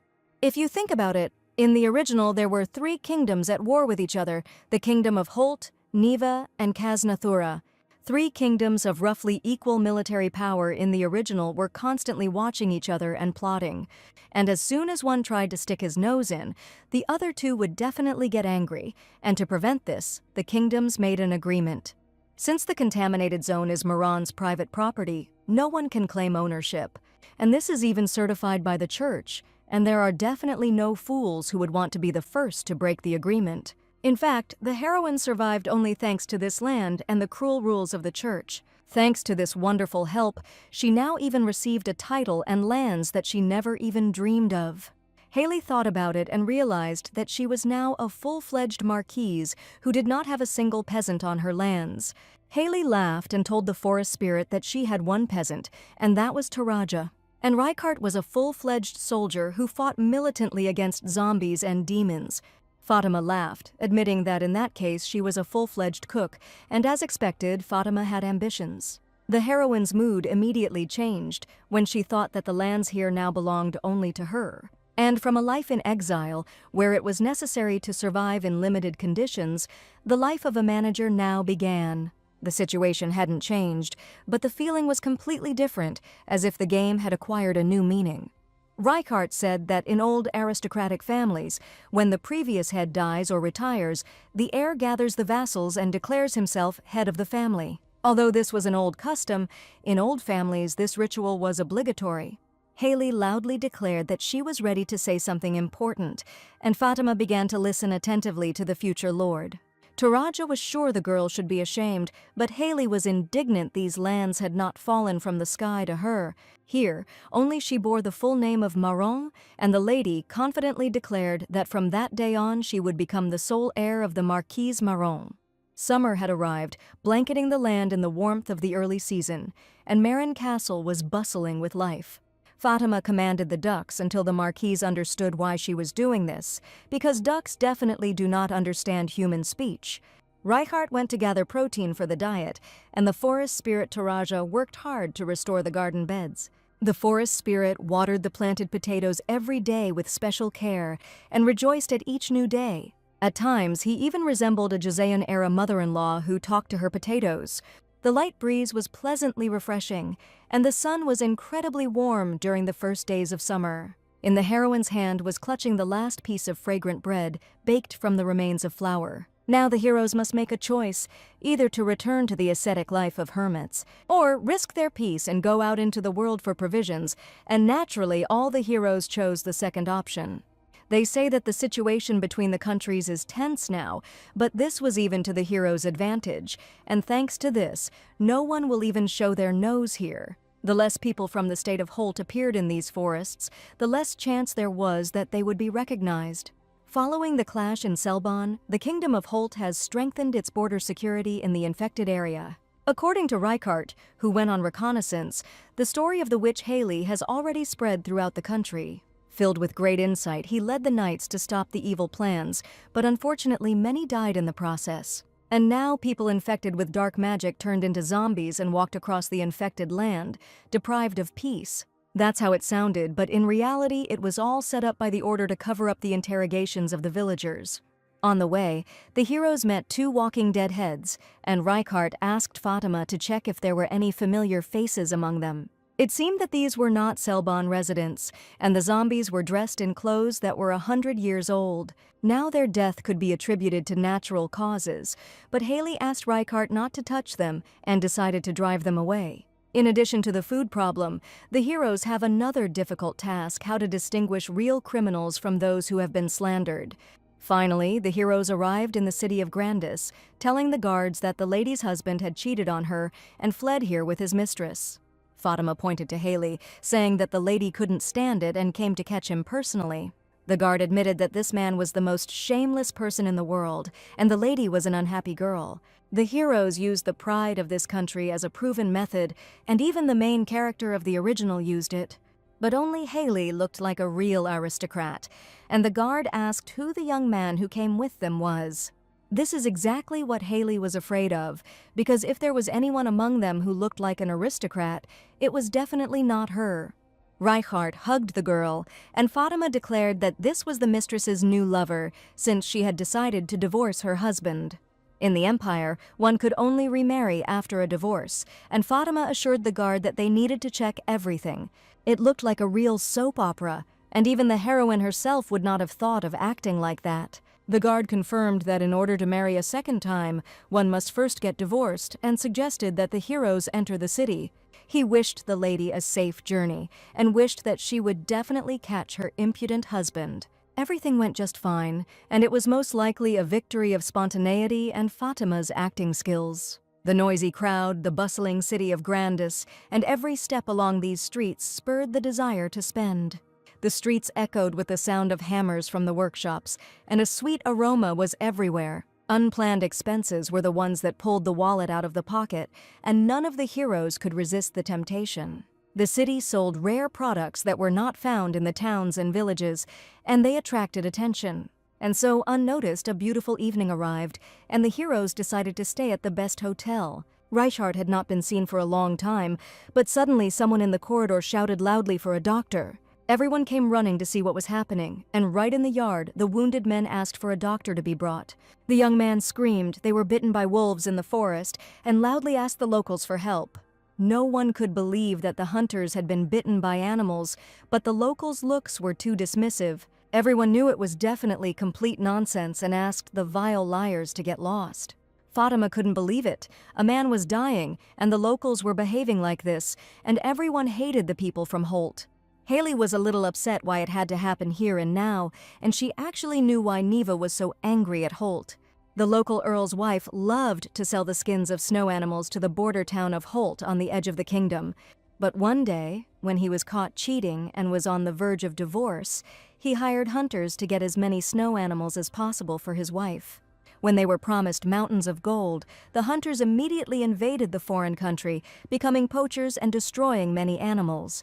And now everyone who came from the Kingdom of Holt was arrested and interrogated, and the reason for it all was that count, the sworn enemy. Fatima was surprised how Mrs. Haley knew about everything, because she never even left the castle. The young men continued to plead that they had caught nothing and had not even seen a wolf or a boar. The ladies looked out the window, realizing that no one was going to help them, even if they died right on the hotel's doorstep. But Haley sat with her hands folded because she knew very well that soon that very person would appear, who will beg people to stop, assuring them that the Almighty commanded them to love even sinners. At that moment, a young man in a white robe appeared, who claimed that people should not be allowed to die, even if they had done evil, and this was the new hero in this story. The young man asked the locals for permission to take the hunters to a shelter and simply take care of them. The men looked with distrust at the stranger, who for some reason begged them to help the hunters, although he knew perfectly well that none of the locals would help.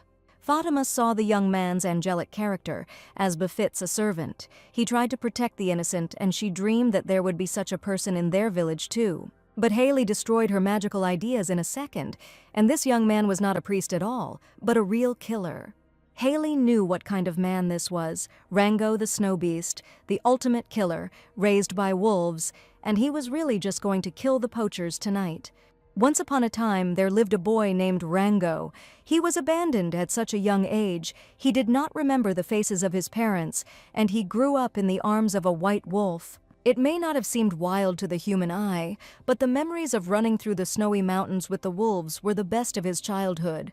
His parents, brothers, friends were always there for him. He grew up in a wolf pack, and it was a happy life. One day, a terrible day came when the leader of the pack, his devoted parent, was killed by hunters who mistook Rango for a child kidnapped by wolves. The boy, who found himself in an alien world, resisted, but soon realized that his world was here, and he could never return to the pack of wolves. Eventually, Rango could not fit into human society and came to hate humans, and 10 years later, hearing of the massacre of white wolves, he joined Grandis to take revenge on those who had offended him.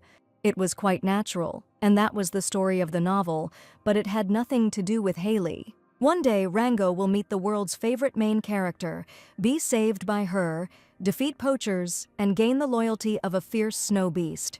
For now, Haley had decided to enjoy the luxury for one night and return to her domain the next day, and it was definitely meant to be that way. The next day, Rango found the girl and asked if she would like a list of those who were abandoned in the contaminated zone. He asked Haley to destroy the poachers and in return promised to get a list of innocent people. Somehow, he managed to find out that Haley was indeed looking for people who had been unjustly abandoned in the contaminated zone. The heroine knew that Reichardt was impatient, but she was surprised why the young man made such a decision without her knowledge and why he chose Rango. She made the decision to obtain the list of the infected on the way to Grandis, and on this short journey she passed through countless numbers of the corrupted. Haley had long thought that many zombies were just innocent victims like those lumberjacks and wanted to cleanse them, but was afraid that they would turn out to be terrible criminals. While she was hesitating, thinking about this, Reichardt suggested finding out who had been thrown out and where, and reconsidering whether they should be cleaned out or not. Therefore, early in the morning, the young man confessed that this topic had been bothering the girl for a long time, and he decided to kill 2 birds with 1 stone and also save the poor snow animals. Haley's plan was to simply get some food and come back to check everything again, but not to involve Rango in her affairs. Rango met the villain before the main character and asked if Reichardt was her subordinate. So, except for Fatima, that same day the 3 of them headed to the wolves' den before sunrise in order to get there on time. On the way, Reichardt warned the lady not to drag herself along, but to strain her ankles, because in order to walk for a long time in the mountains, it is important to take care of your feet. Today, Haley looked tired. She had not slept well all night and had terrible nightmares. Last night in a dream, all the main characters were gathered in one place. The main character was nowhere to be seen, and even a minor character joined them. As the commander, Haley was supposed to lead the team, and she wanted a list that listed names, crimes, evidence, and the location where the person was dumped. The important document also had the administrator's signature on it, and Haley was surprised at how detailed Rango had been.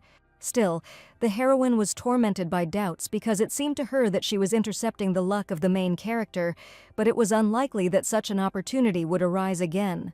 Instead of the main character, doing a favor for Rango and getting a list of the names of the infected was quite a successful thing, and therefore Haley was seriously ready to cooperate. Rango was sure that even if they destroyed all the poachers in the mountains, there was no guarantee that others would not come from Holt, and these people needed to be scared, and the cold-blooded young man wanted to skin the people and send them to their families. His revenge sounded terrible. One day poachers caught his wolf family, skinned the animals, and then sold them for money. Haley thought the idea was just crazy, seeing the murderous look on Rango's face as he asked her not to lecture him. The girl found this journey tiring and difficult, and in the lands of Maron, filled with magic, she could climb the mountains for several days without getting tired, and without magic she became an ordinary person. Rango laughed. He was sure the girl would break down in the middle and cancel the order, but she had already come too far. He called her endurance top-notch, and he was not one to skimp on praise. Soon they managed to reach the closest place to the border, and beyond the valley there was a path that poachers usually followed. Until Rango met the heroes, he dreamed of simply killing the Count of Holt, because there would certainly be a reward for his head. Haley understood that the young man really couldn't cope alone, no matter how strong he was. In the original, the heroine meets Rango, badly wounded, immediately upon arriving in Grandis and heals him, and then learns the story of the snow beast. In fact, the main character was a member of a research team sent by Micklin, the King of Holt, and she was sent to solve this problem.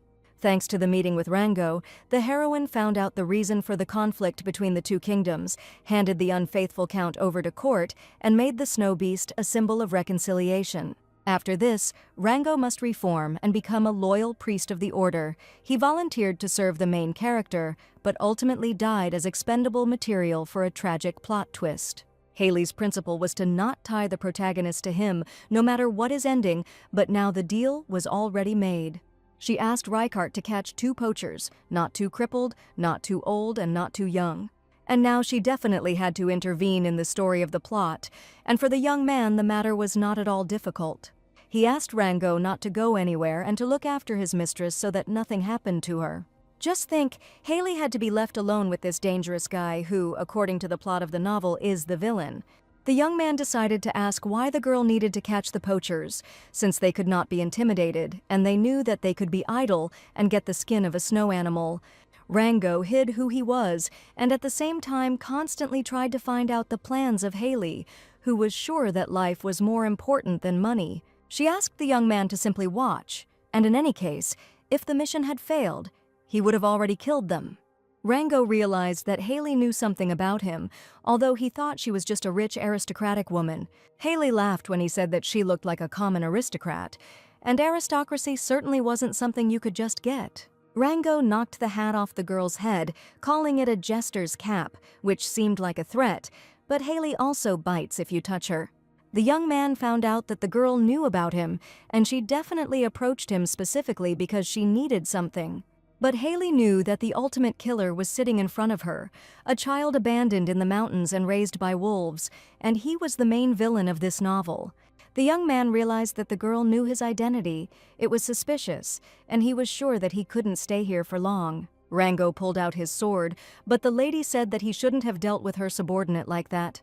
Before the young man could even take a breath, the lady unleashed a powerful spell on him, so incredible that Rango was sent flying to the side. Now he was just a killer who didn't even kill, but simply threatened, and Haley found it funny. Finally, Rango gave in, the hierarchy was established, and the heroine showed the main villain who was boss. For half a day, Haley enjoyed hiking in the mountains with a terrified Rango, until Rykart brought in 2 poachers, wolf fang jewelry, and a wolf cub's corpse on his back. It was clear at first glance that these were typical poachers, and they dared to use the cub to catch the mother. These people had absolutely no humanity and no moral principles. They were ready to do anything just to get the skin of an animal. Haley looked at the wolf cub's corpse in horror. Its paws were broken and she couldn't believe the pain the animal had experienced. Surely, while the poachers were carrying him, he desperately called for his mother, and the wolves, trying to save the howling cub, did not go far from the poachers. Rango angrily asked how they managed to catch a smart wolf. He knew that adults were difficult to track down. They killed her baby, were going to stuff it, and if it had survived, they would have simply sold it. One of the poachers asked who the young man was subordinate to, and probably someone hired him to catch them. Rango swung his sword, a feral rage flashing in his eyes, calling himself the human cub of the wolf they had once killed. He grabbed one of the poachers, swinging his blade, and wanted to kill him right there, but Rykart stopped him, saying that killing was not the best option. Rango's soul was filled with revenge, and he wanted to spend the rest of his days hunting poachers in the mountains in Odi. He shouted that he would also catch their families, break their legs, drag them along with him, and then everything would be fair. An enraged Rango was ready to create real chaos, but at that moment Haley intervened, confessing that she had a plan. In this story, the leader had to step forward, and the lady said if the poachers wanted to live, there was one way. With a slight wave of her hand, she created a magical purple ball and declared that it was simple: whoever eats it will survive and return home. One of the young men insisted that he had a wife and children, but the baby didn't even remember his face yet. His partner gave him away. It was a gross lie. The young man lived completely alone in a divorce, assuring that his mother was seriously ill. Each of them tried to play on pity, and Haley said that if his mother was ill, he needed to get back to her as soon as possible, and asked Reinhardt to untie his hands. The next second, the poacher's hands were free. He was happy. They were going to let him go so easily. Haley had a completely different plan. She put her hands on the poacher's head and ordered him to go to Holt. After all, they were the sponsors. The freed poacher ran headlong into the thicket of the forest, and he should have arrived in about 2 days. His partner was scared. The lady had clearly used magic and possibly injected him with a pollutant. Haley smiled, asked if the poacher really knows, and if he knows exactly what happens to those who are infected with it. She dealt with one villain, and his partner was scared, because if he came back, he would go after people. The lady offered the young man the only way out, to run ahead and tell him that his partner had become infected with darkness while hunting snow animals. She offered him payment for the service, ordering him to say that if his men got too close, they would all turn into infected zombies. With a trembling voice, the poacher asked the girl why she had started all this and who she really was. The city's Haley gave her name, Marquise Marron, and the young man ran into the depths of the infected forest to try to save his life. The mission was a complete success, and Haley was proud of her actions. She turned around and saw the frightened eyes of Rango, who definitely did not expect that this fragile girl could do such a thing. A few days later, the heroes decided to stay at Grandis's hotel for a while longer to make sure that the poachers had done their job well. All this time, Rango was afraid of Haley, calling her a scary woman and her actions incredibly creepy. The threats worked too well, and Rango no longer even went near her. Each time he was afraid the girl had put darkness in his food, but Haley said she had simply put the infection in the second poacher's mouth when he left. The first poacher should lose his mind in about a couple of days, and the second will need twice as long. The matter concerned dark magic. The Margrave of Holt would be forced to report it to the church, and there the connection with poaching would be revealed. Rango asked if the whole world revolved around Haley's whim, and what would happen if the church sent a bunch of paladins here. The poachers won't go there again, the rabbits won't be touched, and if the plan works, the only one who will lose is Haley, because Grandis will no longer be accessible. After thinking about everything that was happening, Haley realized that she definitely didn't want to play nice this time. On the same day, Margrave Holta sent ambassadors to the Grand and reported to the church about the expansion of the infected zone, asking for cooperation. But Lord Grandis responded categorically to this proposal and refused the Count's cooperation. If you translate the Lord's words, he asked to confess to poaching, and now the Margrave will not be able to get out of it easily. Haley was happy to realize that the mission was complete, and that what happened next was no longer her concern. She asked Rango to get the list, and warned that if he broke the agreement, she would do the same to him as she did to the poachers. The young man knew that it was dangerous to get involved with this girl, and he promised to keep his word. Some time passed after his words, and soon the very same list was lying on Haley's desk.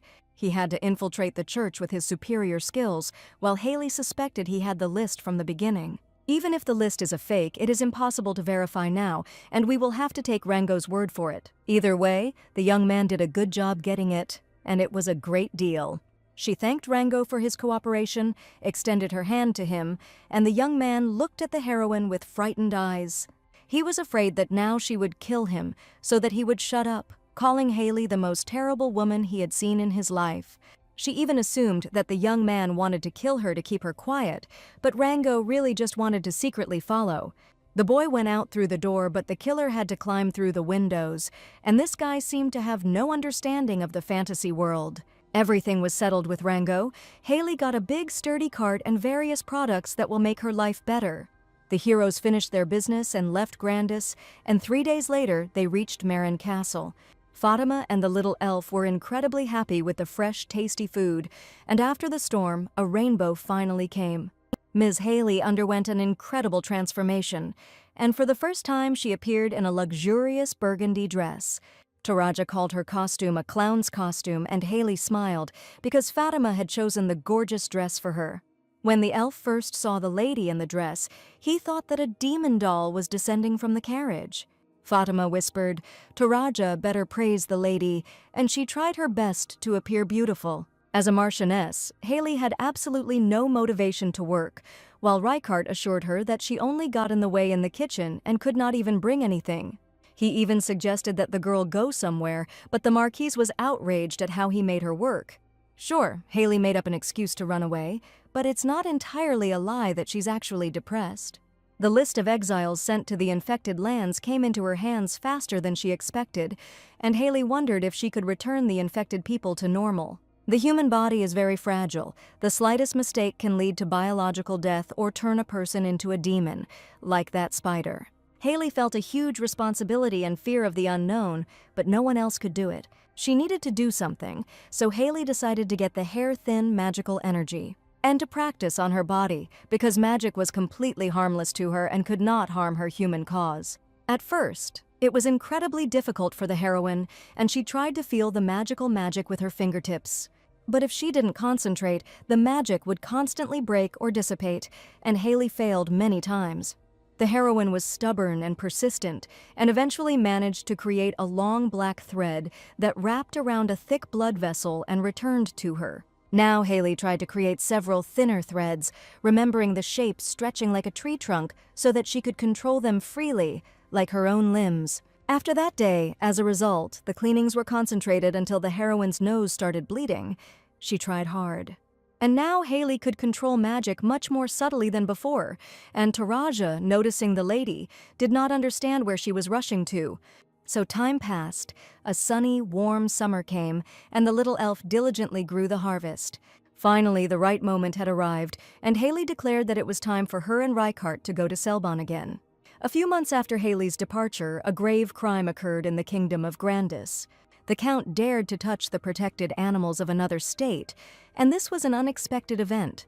This could have caused a conflict between the kingdoms, but the Order, under the pretext of investigating the contaminated territories, wanted the punishment to be put on the back burner. Eugene ordered an immediate announcement that the Order would investigate the matter. In addition, he ordered the Count, who was lying in wait for the people, to be brought to justice, and the surrounding mountainous territories to be declared closed to visitors. The young man asked the priest to tell him what happened to those people who saw the magic spread.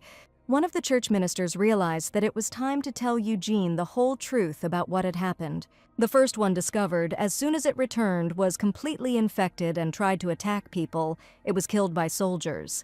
The second poacher who came to report him was captured and jailed, and is currently in prison.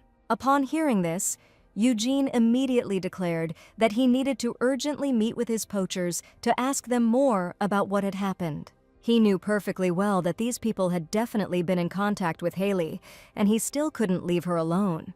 He wanted to know where she was, the one who had once captured his heart. Eugene met Haley in Selbon and remained there ever since, waiting for her. But no matter how long he waited, she did not return. The look of disdain on Haley's face before she turned away, her icy gaze, was still etched in the boy's memory. Then he wanted to say that this was a misunderstanding.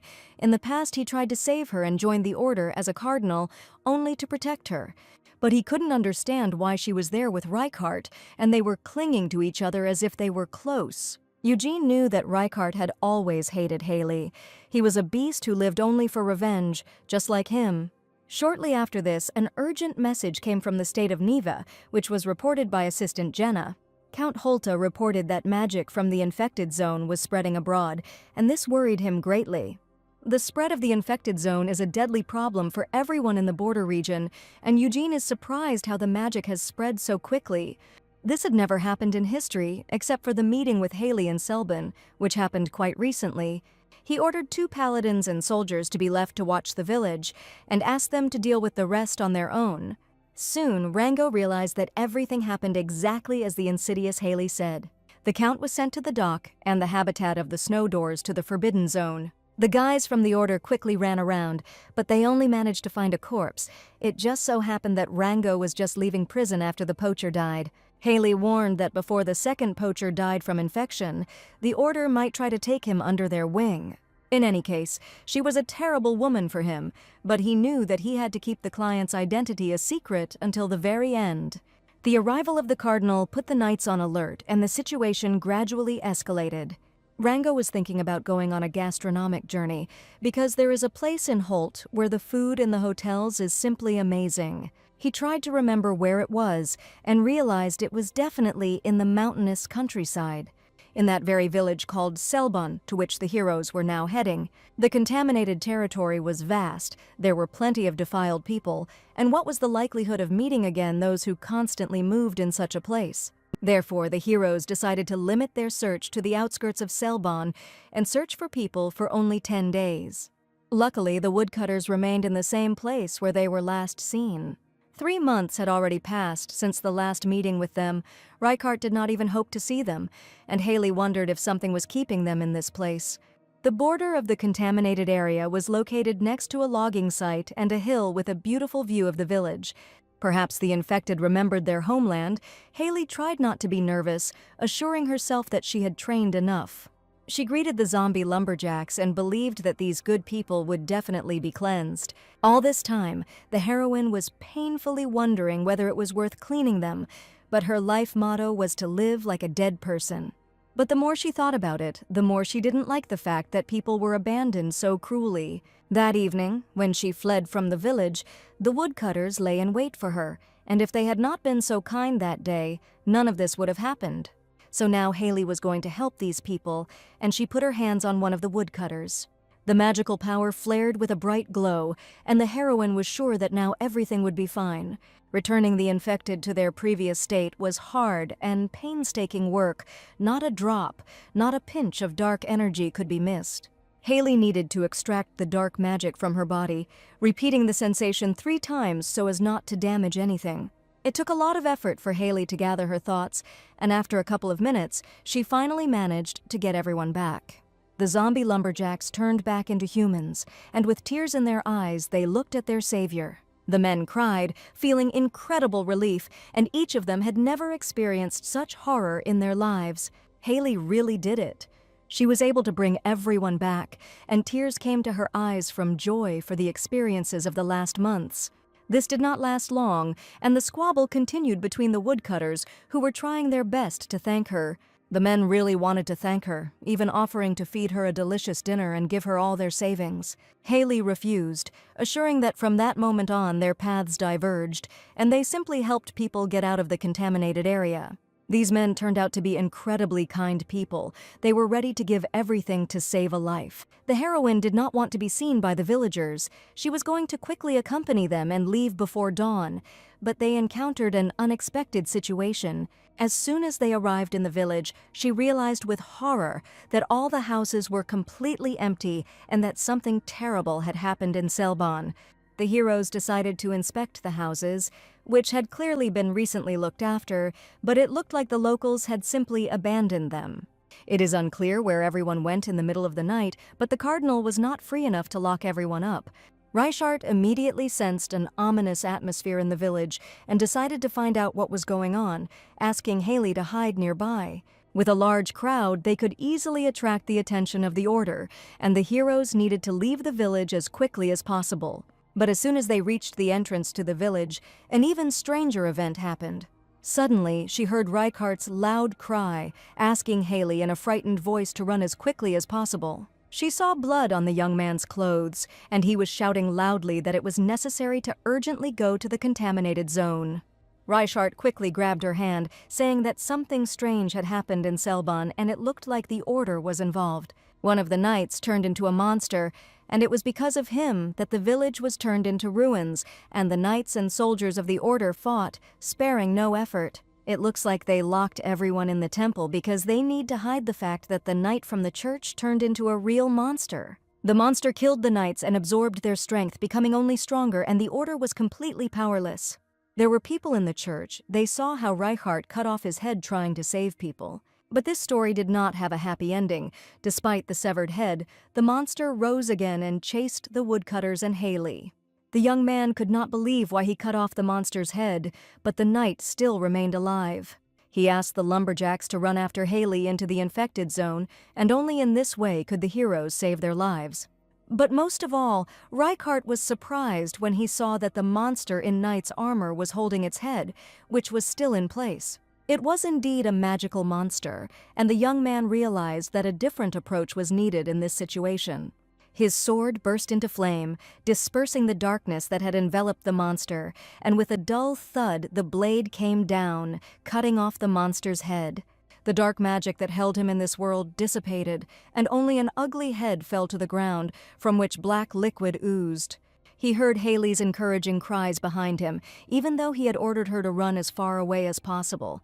But even the fall of his head did not end the nightmare. The magic of filth that permeated his being did not allow him to rest in peace. His sword rose into the air again, reflecting the last rays of the sun that were breaking through the gathering darkness. Reichardt fought back, maneuvering with agility honed by years of training and countless battles. The battle continued, turning into a desperate dance of life and death in which hope hung by a thread, at risk of being swallowed up by eternal darkness. The crash of the fall sounded like a death knell in the silence that followed the fierce battle.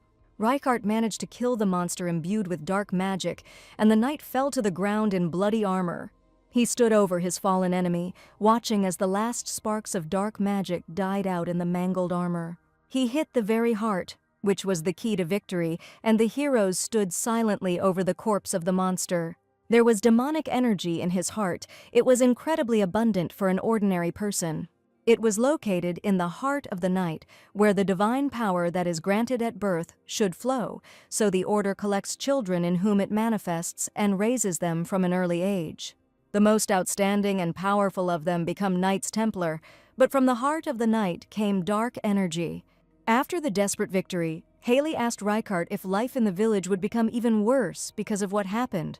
The entire order tried to wipe Selbin off the face of the earth in order to hush up the terrible incident. And Haley knew there was nothing she could do, and innocent people needed her help again. After a terrible incident, the village of Selbin was turned upside down, and people's lives will never be the same again.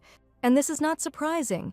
Just recently a trial was held in the city, and now the paladin has turned into a monster and committed a massacre. The locals were freed, and the monster was destroyed, but Haley was sure that people should always be prepared for the worst tragedies. Reichardt said that they say that 2 paladins died, and all the other soldiers fled without a trace. He looked at the warlike girl and asked what plan awaited them next. Haley definitely had ideas about what they should do next, but she was afraid of only one thing, so that they would not be disturbed by another person who was already familiar with them and had once helped them. They had to meet this man again, although only a little time had passed since their last meeting. Haley decided to choose Rango as her assistant, and she was sure that they would succeed again. Reichardt had to tie up the boy while he was screaming he was being treated too harshly. They had entered his house, and after their recent departure, the churchmen had proliferated in Grandis, and it had become difficult for Rango to make a living. The young man was going to live quietly for a while, but a monster appeared and everyone was locked in the temple. Haley immediately declared that it was necessary to find one person, but the young man did not even have time to refuse, seeing a bag with a reward in front of him. She was going to find the young cardinal from the order, Eugene, but it was from him that Rango fled into this wilderness 2 months ago. It was around the time Haley went grocery shopping and Rango couldn't believe it. The girl gave him a 100-year-old gold coin. She immediately gave him the payment and asked him to go to Grandis as soon as possible, report what had happened in the village, and convey that she would like to meet him. A week later, Eugene was supposed to come alone, unaccompanied, to the village sawmill. Haley asked me to tell you that this is Eugene's last chance to talk to Haley Marin, and if he misses it, he will never see her again. That very day turned out to be with a particularly strong snowstorm, when the past heroine asked the young man to hide her for a few days. One day she begged Eugene to let her stay and promised that as soon as her mother recovered, she would go far away and never return. It happened 2 years ago in the cold, bitter winter, and Haley, persecuted for poisoning King Holt, came to his home. Eugene was outraged by Haley's appearance, insisting that she go to her lover and ask him for help. He promised to come forward with a statement so that Haley could appear in court and plead guilty. Eugene wanted to state that the sorceress Haley was deceived by Cyril, and she definitely did not destroy the Winter family, and did not kill the legitimate heir of Bandition. And it certainly wasn't Haley who poisoned King Holt, and in fact it was Miquelon and his mother who were involved. Haley excitedly screamed for the young man to shut up and never interfere in her affairs again. And she certainly didn't do it for the sake of gratitude, and if the truth comes out, and Haley has self-satisfaction from the fact that she sacrificed herself for them, then the heroine was very confused, but she knew one thing: she did not want to be used and thrown into the trash. Haley knew in her mind that she had been betrayed and abandoned, but she refused to admit it, even if death awaited her in the future. Eugene took advantage of the situation, and Haley was always weak before his tears. The future cardinal cried, assuring her that he would not be able to live after her death, and did she really not care at all? He was sure that Haley would hug him and calm him down as always, and this time, as usual, she would not be able to refuse. But that day the girl made a serious statement it would be better for her to die than to link her fate with Eugene. Haley didn't ask him to understand, didn't ask him to save her, she just begged him to hide her for a few days. Then he finally realized that cruel Haley had decided to leave him until the very end, so he asked her to leave. If she was caught, it would be her problem. The villainess who once gave her love did not believe that Eugene could do such a thing, calling her his family. She couldn't accept the fact that the young man simply refused when she was no longer comfortable. Eugene insisted that he loved her, even when she said that she had feelings for Cyril, and even when she made a pact with Miquelon. With tears in his eyes, he admitted that he still desperately loved Haley, no matter what. They once decided that they would never betray each other, no matter what happened. But Haley left Eugene and found herself in the arms of another man. He considered her a traitor, while Haley asked her to think about her decision, because he was the only person she could rely on. But that couple no longer existed, who considered each other to be themselves, and who could always rely on each other. In one moment, the love story shattered into tiny pieces, and Eugene kicked Haley out, asking her never to come again. He sent her to the man she loved and asked her to lean on him, warning her that family games were now over. Having read the original, Haley knew that Eugene regretted that day and how obsessive and selfish his attachment had been.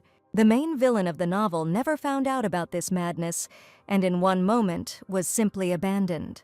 In Haley's heart, Eugene has always been a little puppy who needs to be taken care of, who has no responsibility and who can do no wrong. The young man's position was quite simple: the other person was to blame for everything. But unfortunately, the new Haley did not think so. This puppy has long since grown up and become a grown man, and it's time to repay for the care. Haley kept an eye on the meeting place, but Eugene must have forgotten the terms of the deal since he came with his priest. The heroine thought that Rango was serving the cardinal and that he had been deceiving her all this time. But Rango suddenly screamed, "He is a snow beast," and he was taken hostage by the cardinal, asking for help from the demon duchess. Indeed, his hands were tied, and the cardinal, in all his anger, pushed Rango straight to the ground. Eugene was waiting in advance because the poacher who was being held in the dungeon had been killed by someone, and he was sure that his ex-lover was behind it.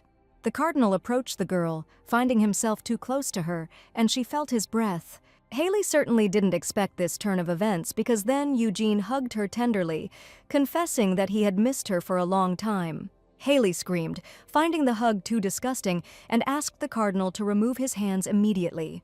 Only she knew that she was not the cardinal's true lover, but a completely different person. Her plea was heard. The next second, Reichardt appeared and grabbed the young man by the collar. He was indignant. Did the cardinal really not understand the meaning of the dialogue, and asked him to leave his mistress alone? The situation seemed too intriguing, the priest who follows the gods hugging the demonic marquise. The lady asked Reichardt to take Rango away, and asked Eugene never to touch her again without permission. The cardinal has proven to be even more persistent than Reichardt, and he may try to unilaterally restore the previous distance. Here, Haley must be ruthlessly firm, but the cardinal asked for a chance to apologize. Eugene admitted that for many years he regretted that day again and again, so he continued to look for Haley and believed that she was alive. He was ready to do anything if Haley wanted it, leave the church, or even kill Cyril and McLean. Eugene was more accommodating than Haley had expected, but she was no real heroine, and there was no point. She admitted that she had not invited the cardinal here to reminisce about the past. The demon lord actually called Eugene to fulfill one of her requests. Apparently, Rango had conveyed to Eugene everything that had happened in the village well, as she had asked, and all that was left was to add a few clarifications. The heart that was supposed to be filled with sacred power was found to be infected with dark magic, and it was an artificially created artifact inside the church. According to the young man, he really had nothing to do with this, and probably others do not particularly trust the newly minted cardinal. Eugene was sure that if Haley's words were true, the church was ready to burn the entire village to cover it up. And that was exactly what the cardinal had to do, to prevent the church from touching the people of Selbon. Haley asked to announce that the Marquise Maran was behind all this and the evil sorceress created a demon this time. The cardinal was against it. It would tarnish Haley's reputation. She knew if the truth didn't come out, the church wouldn't destroy the village. The young man agreed, and since he came here alone, as they had agreed, he was ready to follow the instructions of his former lover. Haley asked what Eugene was going to talk about, how he used her and then abandoned her, or how he proposed to deprive her of mana and throw her into the contaminated lands. The young man wanted to explain the misunderstanding and asked Haley to give him the opportunity, assuring him that everything was done for her protection. Without mana, people would stop fearing her and stop chasing her, and this was the case when the three kingdoms wanted to execute her. He assured he risked his life, convincing the church and persuading it is better to send it to the infected lands. Eugene was sure that Haley was a strong girl and she would survive even on the most terrible land. His words sounded like absolute nonsense, and Haley was stupid because these words were spoken by the man she considered her only family. She asked the cardinal to come to his senses, asking if he still didn't understand what he had done. Haley had nothing but magic, no lovers, no friends, no family, and even when she thought she had it all was all a lie. Magic was the only shield, the only power that belonged to her completely. The cardinal took away even that magic from Haley, and even though she is now called a demon, she has powers that have become her protector.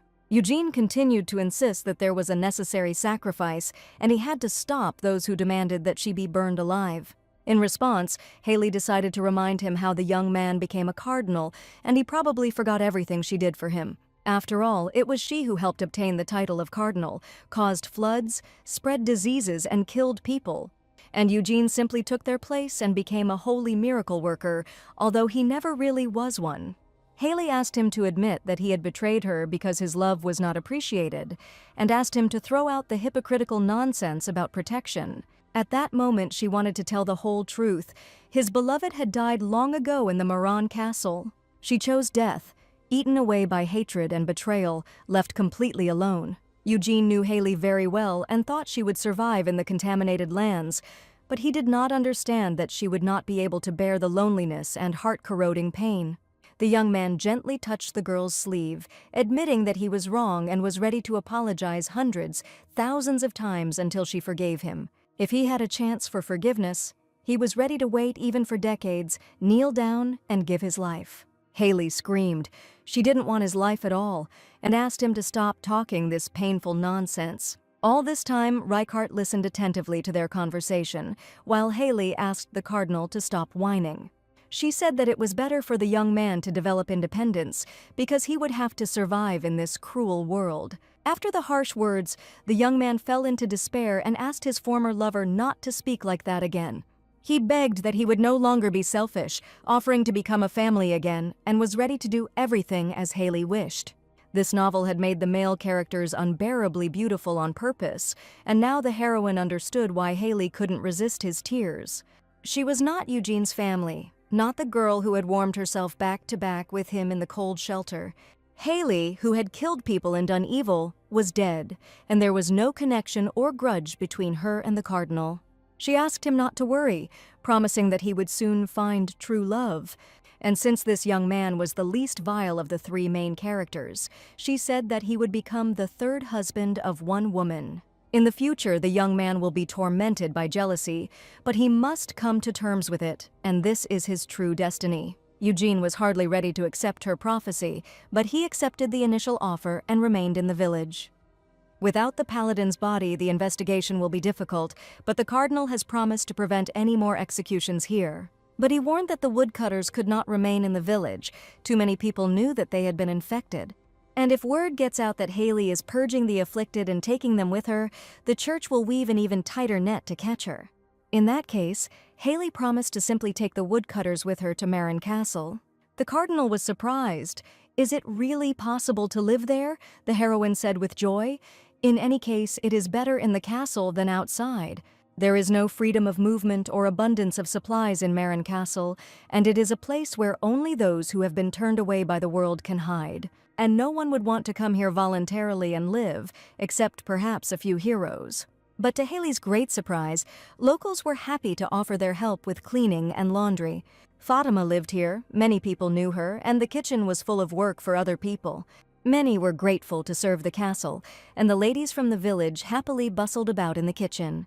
Soon the family grew, but initially the heroine did not even want to think about accepting people as residents of the estate. Reichardt reported that secret documents were stolen from the order, and after that the city was turned upside down. Rango noticed that these were probably the secret documents that the Demon Duchess asked him to steal. To summarize the report of Reichardt, who returned from reconnaissance, one cannot dream of moving to Grandis.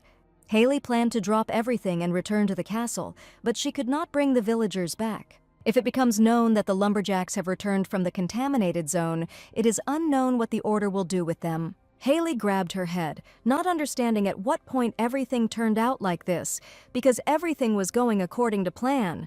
The men did not understand where they should go in this case, and it was definitely impossible to return to the village. Haley smiled and suggested that they just go home first, inviting them to her estate. It so happened that the man and his family temporarily settled in the castle of Maron, and they clearly intended to settle here. Reichardt asked the girl to accept everything with gratitude, but she did not understand why she should take on work that no one asked for. One day, the heroine extended a helping hand to them, which is why people wanted to repay her with kindness. On the one hand, Haley understood everything perfectly well and was glad that Fatima and her friends were okay. Fatima said that the lady had been taking care of her all this time, and while everything was happening, her aunt had become completely emaciated. The lady saved her husband's life, and the aunt assured them that they could not just sit on her neck. Fatima happily offered to help with preserving the food, and a happy smile shone on her face.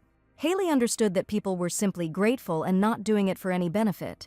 But the fact that Reichardt was saying the right things somehow irritated her incredibly.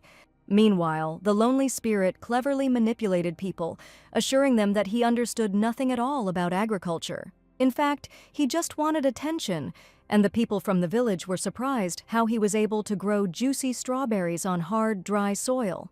The soil was really not very suitable for a vegetable garden. It had too much sand in it. One girl suggested setting up agricultural land outside the castle walls. Thus, the hands of the suddenly appeared inhabitants of the castle reached all its corners. Freshly planted crops were located on more fertile land, and the castle of Maron was transformed. Haley admitted that people had made some good changes to the castle, but she wasn't sure it was a good place to live with children. In a cozy castle whose only purpose was isolation from the world, she could not guarantee any future. One day, Haley noticed men repairing her bedroom window, which had been shaking all night due to the wind. They were going to repair the walls, then build a house where they would live, not wanting to go anywhere. The woodcutters said it was better to stay here, because if they left, they would have to run away from the sect. The men assured her that it would also be better for the lady to live with her family in the hustle and bustle than to be alone forever. And the window, which had been sealed shut every time from the rain, now opened smoothly and did not make any terrible sounds. Haley still thought that 4 people were enough for the Marin Castle family, but she thanked the new residents every time. The men were only too happy to help the lady and were embarrassed every time by her words of gratitude. There was a constant joyful smile on their faces because now they were all together again. Reichardt asked the lady to come downstairs, saying there was a more urgent project instead of building houses. The young man proposed to build a bridge over the cliff that would lead directly to the border of Casnatura. Rango thought for a long time that he shouldn't have gotten involved with the sinister woman, but he only just woke up and already accepted money from her. He was sure that the innocent lumberjacks didn't know what kind of woman Haley was, which was why they, with their sweet eyes, borrowed her gold so easily. But for those who live in the darkness constantly, like the young man, Haley's name needs to be imprinted in the mind and never forgotten. Although rumors and reality did not match up a little, and to be honest, Rango saw this girl from a different side. He insisted that even casual meetings were canceled, assuring her that he should under no circumstances go with her. Rango wondered what other devious trick the lady had in mind, knowing that she would pay handsomely for it. Haley asked to find out about the fake knight that the church created and sent to the village. As far as the young man remembered, the Marquise asked to find out information, but did not tell him to act secretly. But since it came to that, in that case he decided to blow the matter up for his own interest. The woman Haley was worried about was named Asta, and she was a girl with pink hair and a peach face. She warned Rango to avoid her. It was about the princess, and the heroine was going to do all the work for her. Rango didn't know what Haley meant by work, but for some reason the princess bothered her a lot. The lost princess of Casnathura, a sweet girl with huge pink eyes and silky hair. In the kingdom of Casnathura, for a long time, there was only one royal offspring left. The king was supposed to have a son and a daughter. He experienced a tragedy and lost a little girl. The young princess secretly left the palace to watch the festival but never returned. The king spent many years feeling guilty, but 12 years later he miraculously found her in an orphanage he accidentally visited. The princess they found turned out to be the only elementalist in the world, and she couldn't believe that humans had blocked off and controlled the city. Princess Asta was outraged by how people abused their power, crossing all boundaries. The heir of the Benditian family, Cyril, was sure that if the thief was experienced enough, he would have left the city, and the order was clearly hiding something about the stolen documents. Grandis, a suburban town, was blocked due to the theft of top-secret documents. The reason they were here, the recent incident, the excessive hunting of snow animals organized by Holt, was proven. The incident, which almost caused discord between the kingdoms, was entrusted to the Princess of Casnatur to resolve. But when she arrived there, the problem had already been solved by a certain demonic marquise. The princess needed to return home. Her family did not know that she was here, so Cyril offered to help the girl. At that moment, he received an important message. People from the main house arrived and said that the head of the family was calling him. His hand clenched into a fist because Cyril understood perfectly well that the head of the family could not just call him. He was afraid of completely disgracing himself, and after apologizing to the princess for interrupting the conversation, he left the office. Asta saw the worried face of the young man and warned him that if he ever needed help, he could just say so. Cyril didn't want to involve the princess and simply asked to be with him at that time. Now his long-standing torment about his origin was being resolved, and the young man learned that for him it was a waste of time. With these words he left the office, and the excited princess remained alone. Asta could understand the pain Cyril was going through, and he probably had a lot of worries about his origins. The stigma of an orphan that seemed to haunt the girl her entire life, the times when she had to endure everything alone, without a warm family. But now everything has changed. The princess has a precious family that she found again, and good friends, thanks to whom she could forget about the difficult times. So the princess decided to no longer lock herself in the cave in her heart and not remember the tragedy, and the world that was cold to her now turned out to be warm and beautiful. At one diner, her assistant booked a wonderful seat and offered to have something tasty to eat. At the next table, loud voices of men could be heard who were discussing something heatedly. It was about the young heir of the Benditian house, who had spent his whole life as a bastard, and in the blink of an eye took the place of the heir. One of the interlocutors, according to him, had the opportunity to see the young gentleman from afar, and not everyone is given the ability to hold on to a terrible woman. The assistant warned the princess not to take words to heart, and they say the young master tried to stop that woman. But the witch sold her soul to the devil. Nothing could be done, and at that moment the princess became interested in this girl Haley. Her friend said that no one had ever survived leaving the contaminated zone, and if she had lived, the rumors that she was the daughter of the devil were true. In order to get information, Rango was just in this establishment and realized that suspicions arose from tiny rumors. Reichard and the Marquise came to the south of the infected forest to build a new bridge and tried to find a safe area good for carriages to pass through. Haley was worried about risking the threat of enemy invasion, but the young man was sure that the real threat was the food problem. Their family had recently tripled in size, they had small children to feed, and the crops would take a long time to grow. There were other villages nearby. The heroes needed large quantities. If they did not get enough food, things would be bad. South Kasnatura was the best option, and would be the most convenient area for trading if the flooding could be overcome. After listening to all of Reichardt's arguments, Haley finally agreed to build the bridge. Thus, the decision to create a cult of demons was born, and thanks to the experience of the woodcutters, the construction went smoothly. But most of all, the 100-year-old elf was happy about this construction, and he thought that he would have to take care of Haley alone. Toraja had a tragic life, becoming infected with a spirit in the contaminated zone and meeting Haley despite her horrible story of being connected to the devil. Now he was glad that there was somewhere to get meat and butter, and all the inhabitants of the estate would be fed. The little elf was always content with little, and Haley asked if he had ever tried bœuf bourguignon. It was a very tasty dish, beef, butter, and tomato soup, and the elf's mouth began to water at the words. Haley promised that next time they came back, she would definitely ask Fatima to cook this dish. Reichard and Haley decided to go out into the city again to replenish their food supplies and buy materials for building the bridge. But first of all, Haley wanted to get the necessary ingredients for the dish she promised to cook for the elf. A few days later, the heroes reached Grandis easier than last time, and the journey took no more than 2 days. To get into the city, they gave themselves different names, and the guard even checked their passports. Haley thanked the guard for his hard work, and now the heroes were named Zeus and Hera. They took the names of Greek gods as pseudonyms, and initially Haley wanted to be a hero, but something went wrong during the forgery of the ID card, and Reichard decided to take the name Hera for himself. Reichard was stubborn, the picture turned out strange, but the heroes got into the city without any problems, going to the grocery store for ingredients. It was then, on a lazy summer day, that a sharp, strong wind blew across the quiet Grandis. A large bird appeared, tearing through the sky with the wind, a familiar image to Haley, which appeared on the cover of the original novel. The heroine looked with eyes full of admiration at the spirit of the bird Ventus, and this meant that the bird was in the city. But this bird symbolized only one thing: the main character is here now. With the description of pink hair and a pretty face, the princess was a favorite heroine until reading Haley's side story. When she saw her appearance, she couldn't hold back her strong emotions because Asta Rosa was really right next to her. Haley confessed to Reichard that there was someone who was very kind but harmful to her, and perhaps this person would pass her by. She asked the young man to listen carefully, and now her words were extremely important. There was talk of unholy magical power, and at that moment a huge white bird flew towards the heroes.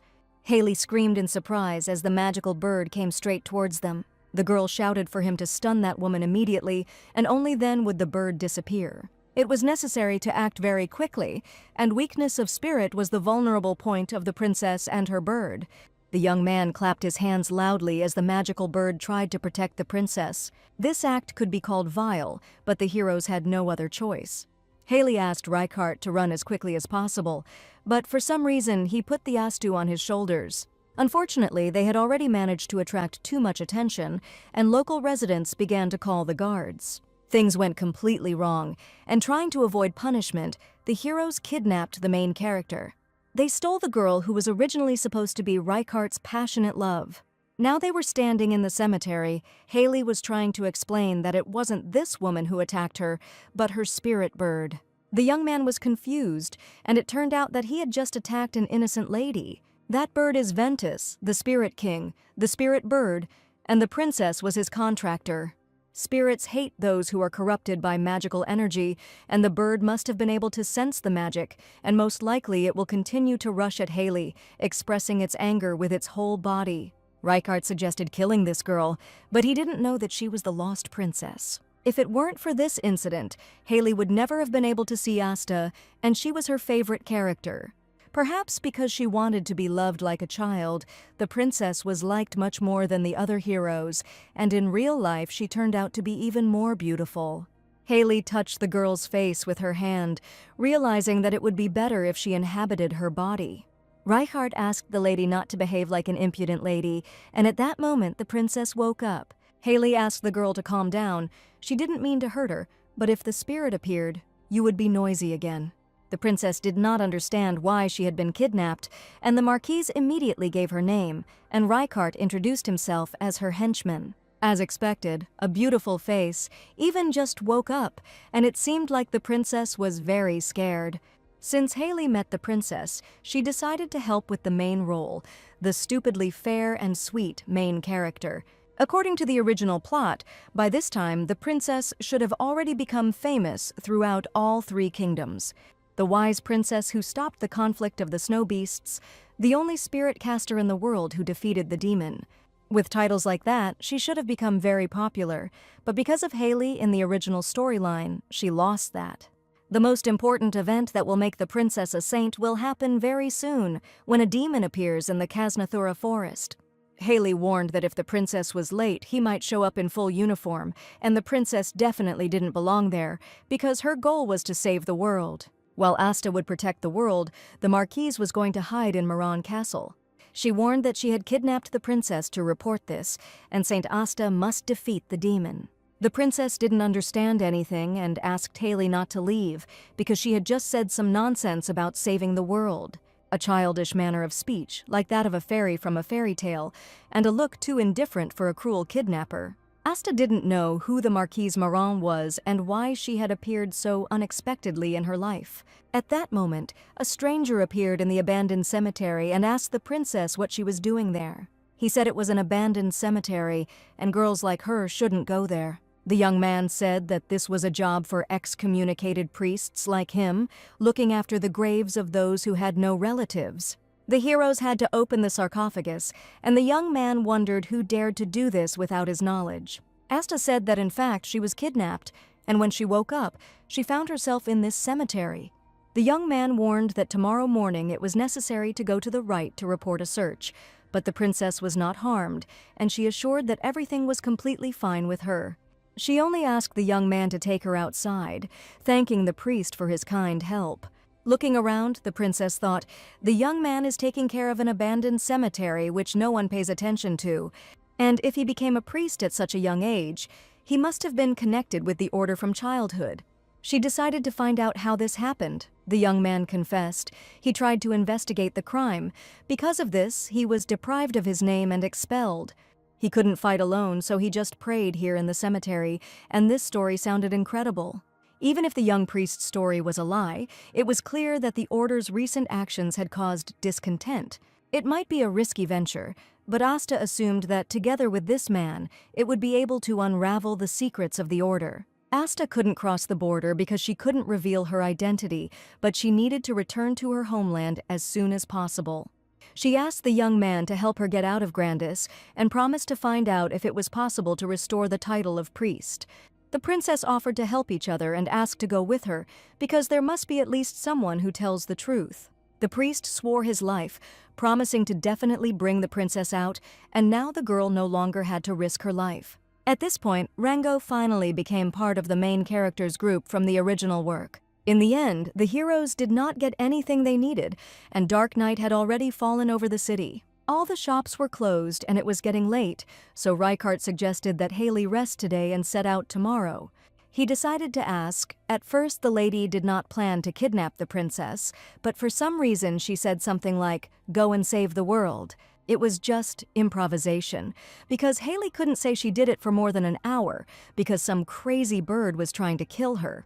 Besides, Asta was supposed to receive an offer from Michaelin and become a saint, but at that moment, Haley stopped and froze in place. And her main mistake was meeting a young man with whom she was very well acquainted in a past life.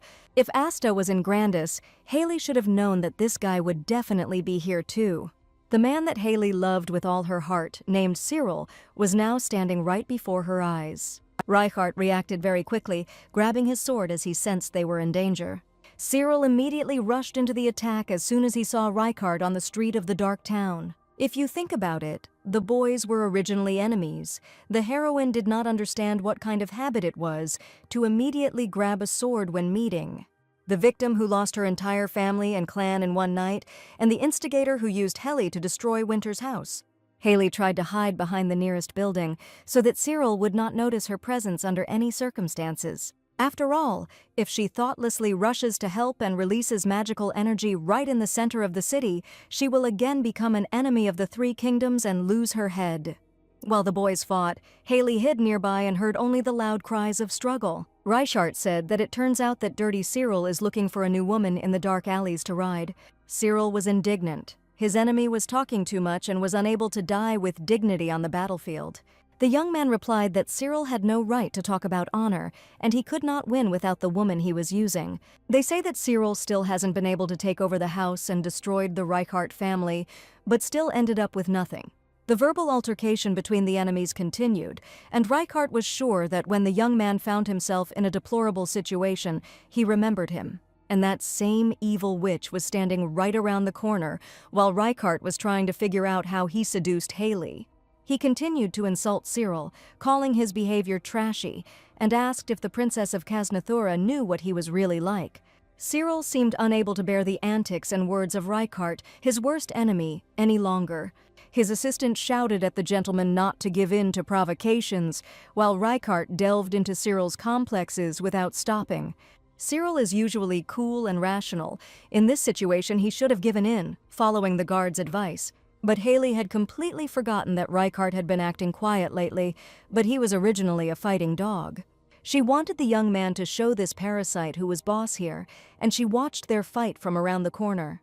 There were already too many people gathered on the street, hearing someone waving swords in the alley. One of the local residents recognized the faces of those fighting and realized for sure that he had seen them somewhere. And it was the same man who saw Haley kidnap the princess during the day at the market. The hero's problems were growing, and Haley understood that now was not the time for a fight, and they needed to run quickly. Reichart promised to sort it out on his own, but Haley assured him that if he stayed here, he would be executed. She screamed that she couldn't cope alone, and who would drive the cart if the young man stayed here? He realized they needed to escape the city as soon as possible, and asked Haley to trust him. The young man grabbed her tightly with his hand, while the lady held onto his shoulder and began to run with her. The residents began to call the guards, the kidnappers ran away, and Cyril did not understand why Reichart ran away so abruptly. After the winter house was destroyed, Reichart was the only survivor of the entire family. It was said that his last move was to try to find Haley for revenge, after which he disappeared. But Cyril did not understand who that girl was, and everyone who was close to Reichart had to die. After narrowly escaping the soldiers at Grandis, the heroes sneaked across the mountains last night and made their way to Holt. They found themselves in the domain of a treacherous count who sent poachers, and now they couldn't even enter the city. Haley was indignant that if a young man suddenly encountered an enemy in an alley, he couldn't immediately rush into a deadly grip. Reichart understood perfectly well that he still wouldn't be able to kill Cyril, but he screamed furiously that he was ready to finish him off. Suddenly, the young man uttered a strange word about the girl having once loved this man. At first, Haley didn't understand what was going on, but then she remembered the original plot of the novel. Haley actually said at once that the man she loved was Cyril. The past heroine loved this young man, but the present Haley found it strange. Out of kindness, she would have chosen Eugene, and in terms of her status as crown prince, Holt, and these heroes were much more worthy. But for some reason, Haley chose Cyril, with his sarcastic character, painful perfectionism, trauma, and deep complexes. She was Haley, but at the same time she wasn't her, so the heroine didn't fully understand her tastes. So now she could only say one thing: the story with Cyril was over forever. Haley admitted that things were completely different now, and she no longer had feelings for that man. She denied her love for this man, and declared that her ideal was the 1,000-year-old Belle. For some reason, Reichart was delighted by this news, and now their tastes completely coincided. Holt's border was not such a prosperous trading city, but the heroes managed to find everything they needed to build the bridge. To be honest, Reichart was surprised that the lady couldn't do anything. She admitted that she grew up in luxury. Having loaded the last orders from the kitchen team into the cart, the heroes finally returned to the castle. Fatima carefully prepared the promised dish, and it could not simply be called tomato stew with beef and butter. The lady even decided to give another name to this dish, which the little elf liked so much. She suggested calling it the cursed demonic stew of beef, butter, and tomatoes. From that day on, Haley and the estate's inhabitants united in their efforts to reach civilization, and at the end of summer, on the threshold of autumn, a sturdy wooden bridge rose over the gorge. Haley called it the Demon Bridge, and Taraja didn't really like the name. The lady was sure that even though they could not continue the Marquise's work, they should still show respect. All the residents of the estate were incredibly happy, and on the day the construction of the demonic bridge was completed, everyone was in a festive mood. The Marquise thought these people were truly amazing, and she thought it would take at least a year, but the bridge was built very quickly. Reichardt asked the girl to pay attention to his skills and swung his axe right next to her. At first, she didn't understand what she should be looking at, but in the young man's courageous hands, the axe gained new strength.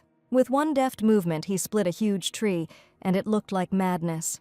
Haley knew he was strong, but not strong enough to cut down such a thick tree with one blow. Until recently, Reichardt was not so agile, but recently changes have been occurring in his body. He became infected with bad magic, then purified himself, became infected again, and each time his body became stronger. Reichardt wanted to tell, but the growth was so insignificant that he himself was confused and thought it was the result of daily training. This definitely couldn't happen, but Haley realized that it definitely looked like something and asked the young man to come closer. She realized that the damned novel was continuing according to the original plot, no matter what she did, and Reichardt was slowly turning into a half-demon. She looked at him carefully. There were no signs of demonization, his ears were not pointed, and horns had not grown. Haley placed her hand on his chest, feeling that there were no traces of dark magic left in his body. She looked at Reichardt with fear, convinced that in front of her was just an ordinary human body. And at that moment, the young man was surprised why the Marquise was pawing at him like that, and now she looked like a pervert.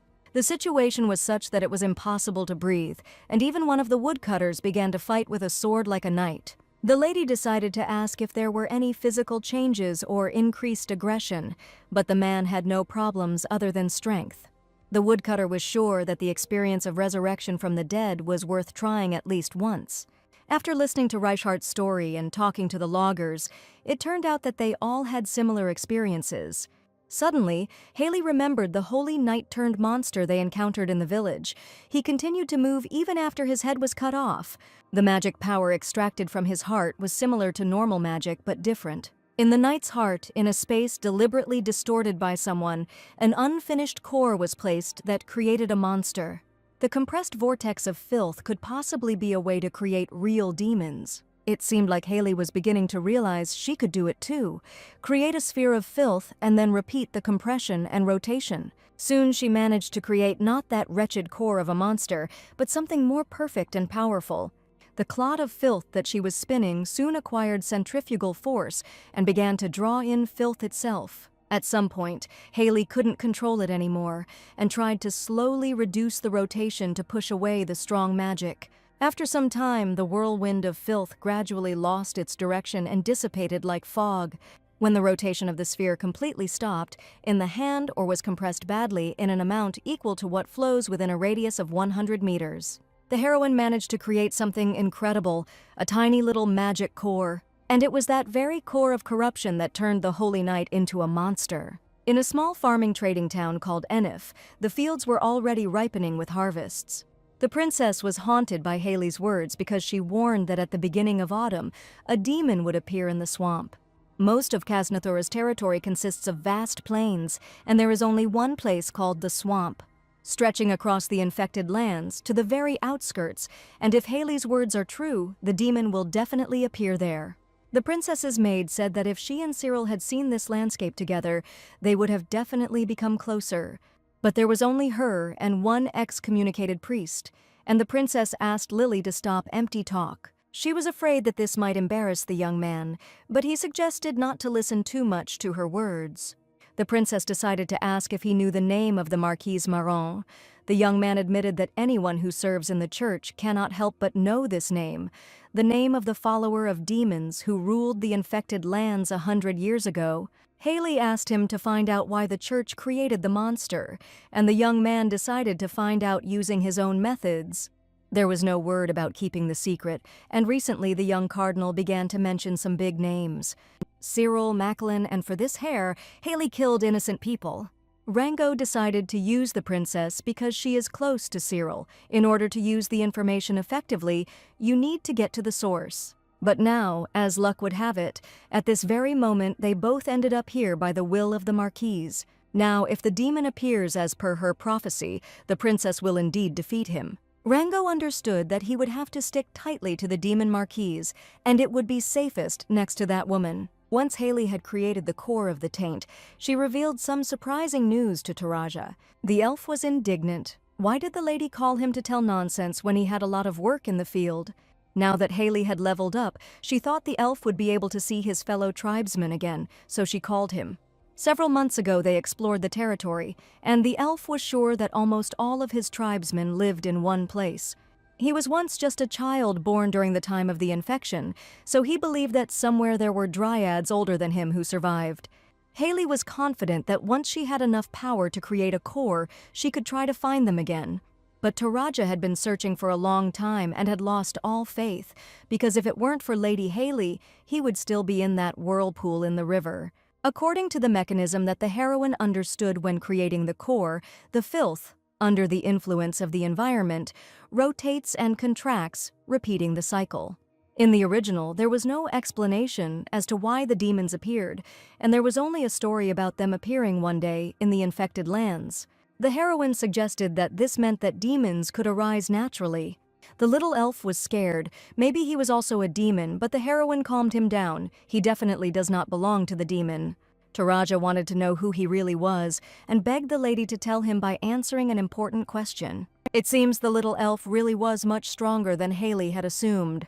She confessed that in her opinion he was a dryad who once almost became a real demon. The core of corruption that raged in that whirlpool was very slowly turning the elf into a demon. But perhaps this is what saved his life, and the heroine found the elf in time and stopped the transformation. The elf said that this couldn't be. He believed that in this damned castle at least he would be the only normal one.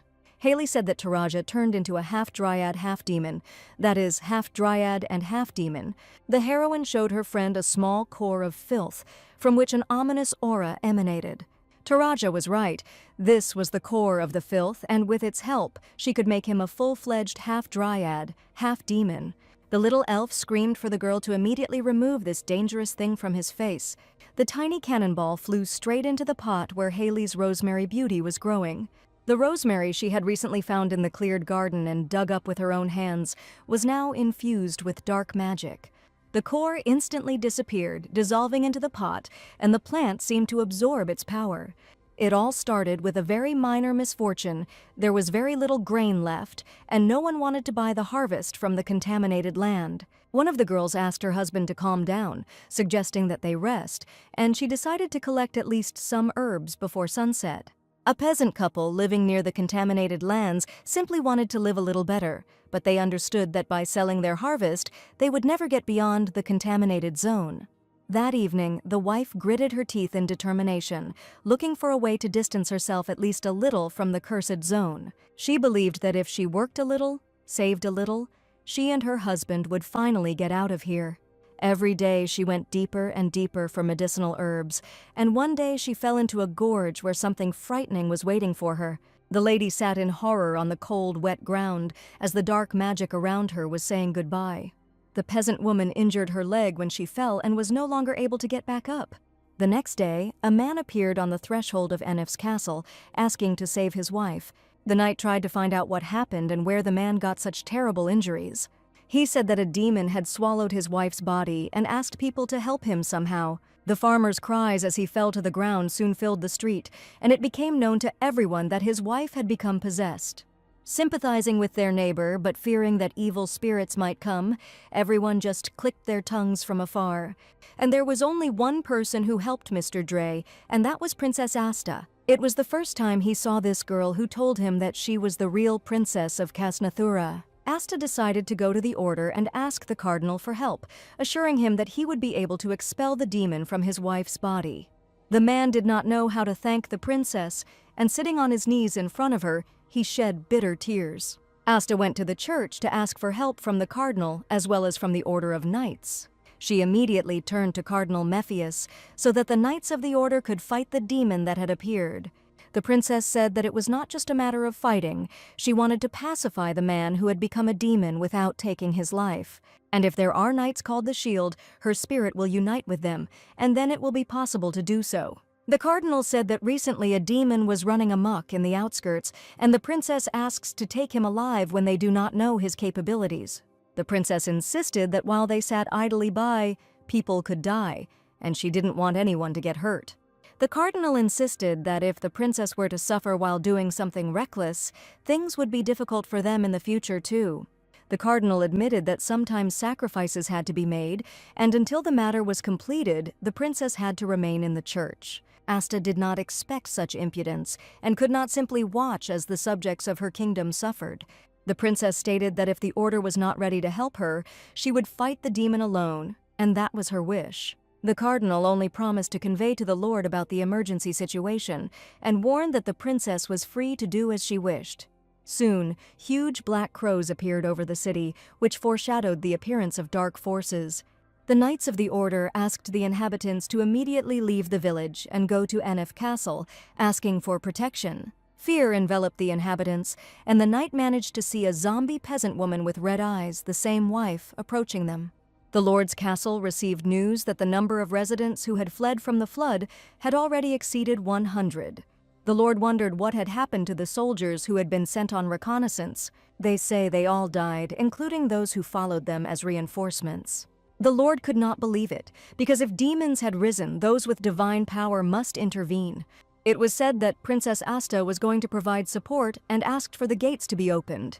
The locals asked the princess to protect them from the evil demon, and they believed that Asta would return safe and sound. She asked the magical spirit Ventus to appear and calm the people, and the bird heard its mistress. Flapping his huge white wings, the magical spirit soared into the sky, right up to the clouds. The bird told people that it had arrived and that they should no longer be afraid, because the destruction of demons was its joy. The locals praised the Spirit King, the treasure of Casnathura, and at that moment the name of the princess was engraved in the hearts of the citizens. In the corner of the square, filled with jubilation, there were people whose atmosphere separated them from the general appearance, and they were heroes. Haley and Reichardt were standing around the corner, and the heroine immediately suggested running away from here. But it was they who chose to eat meat rather than worldly affairs, and they were the ones who agreed with it.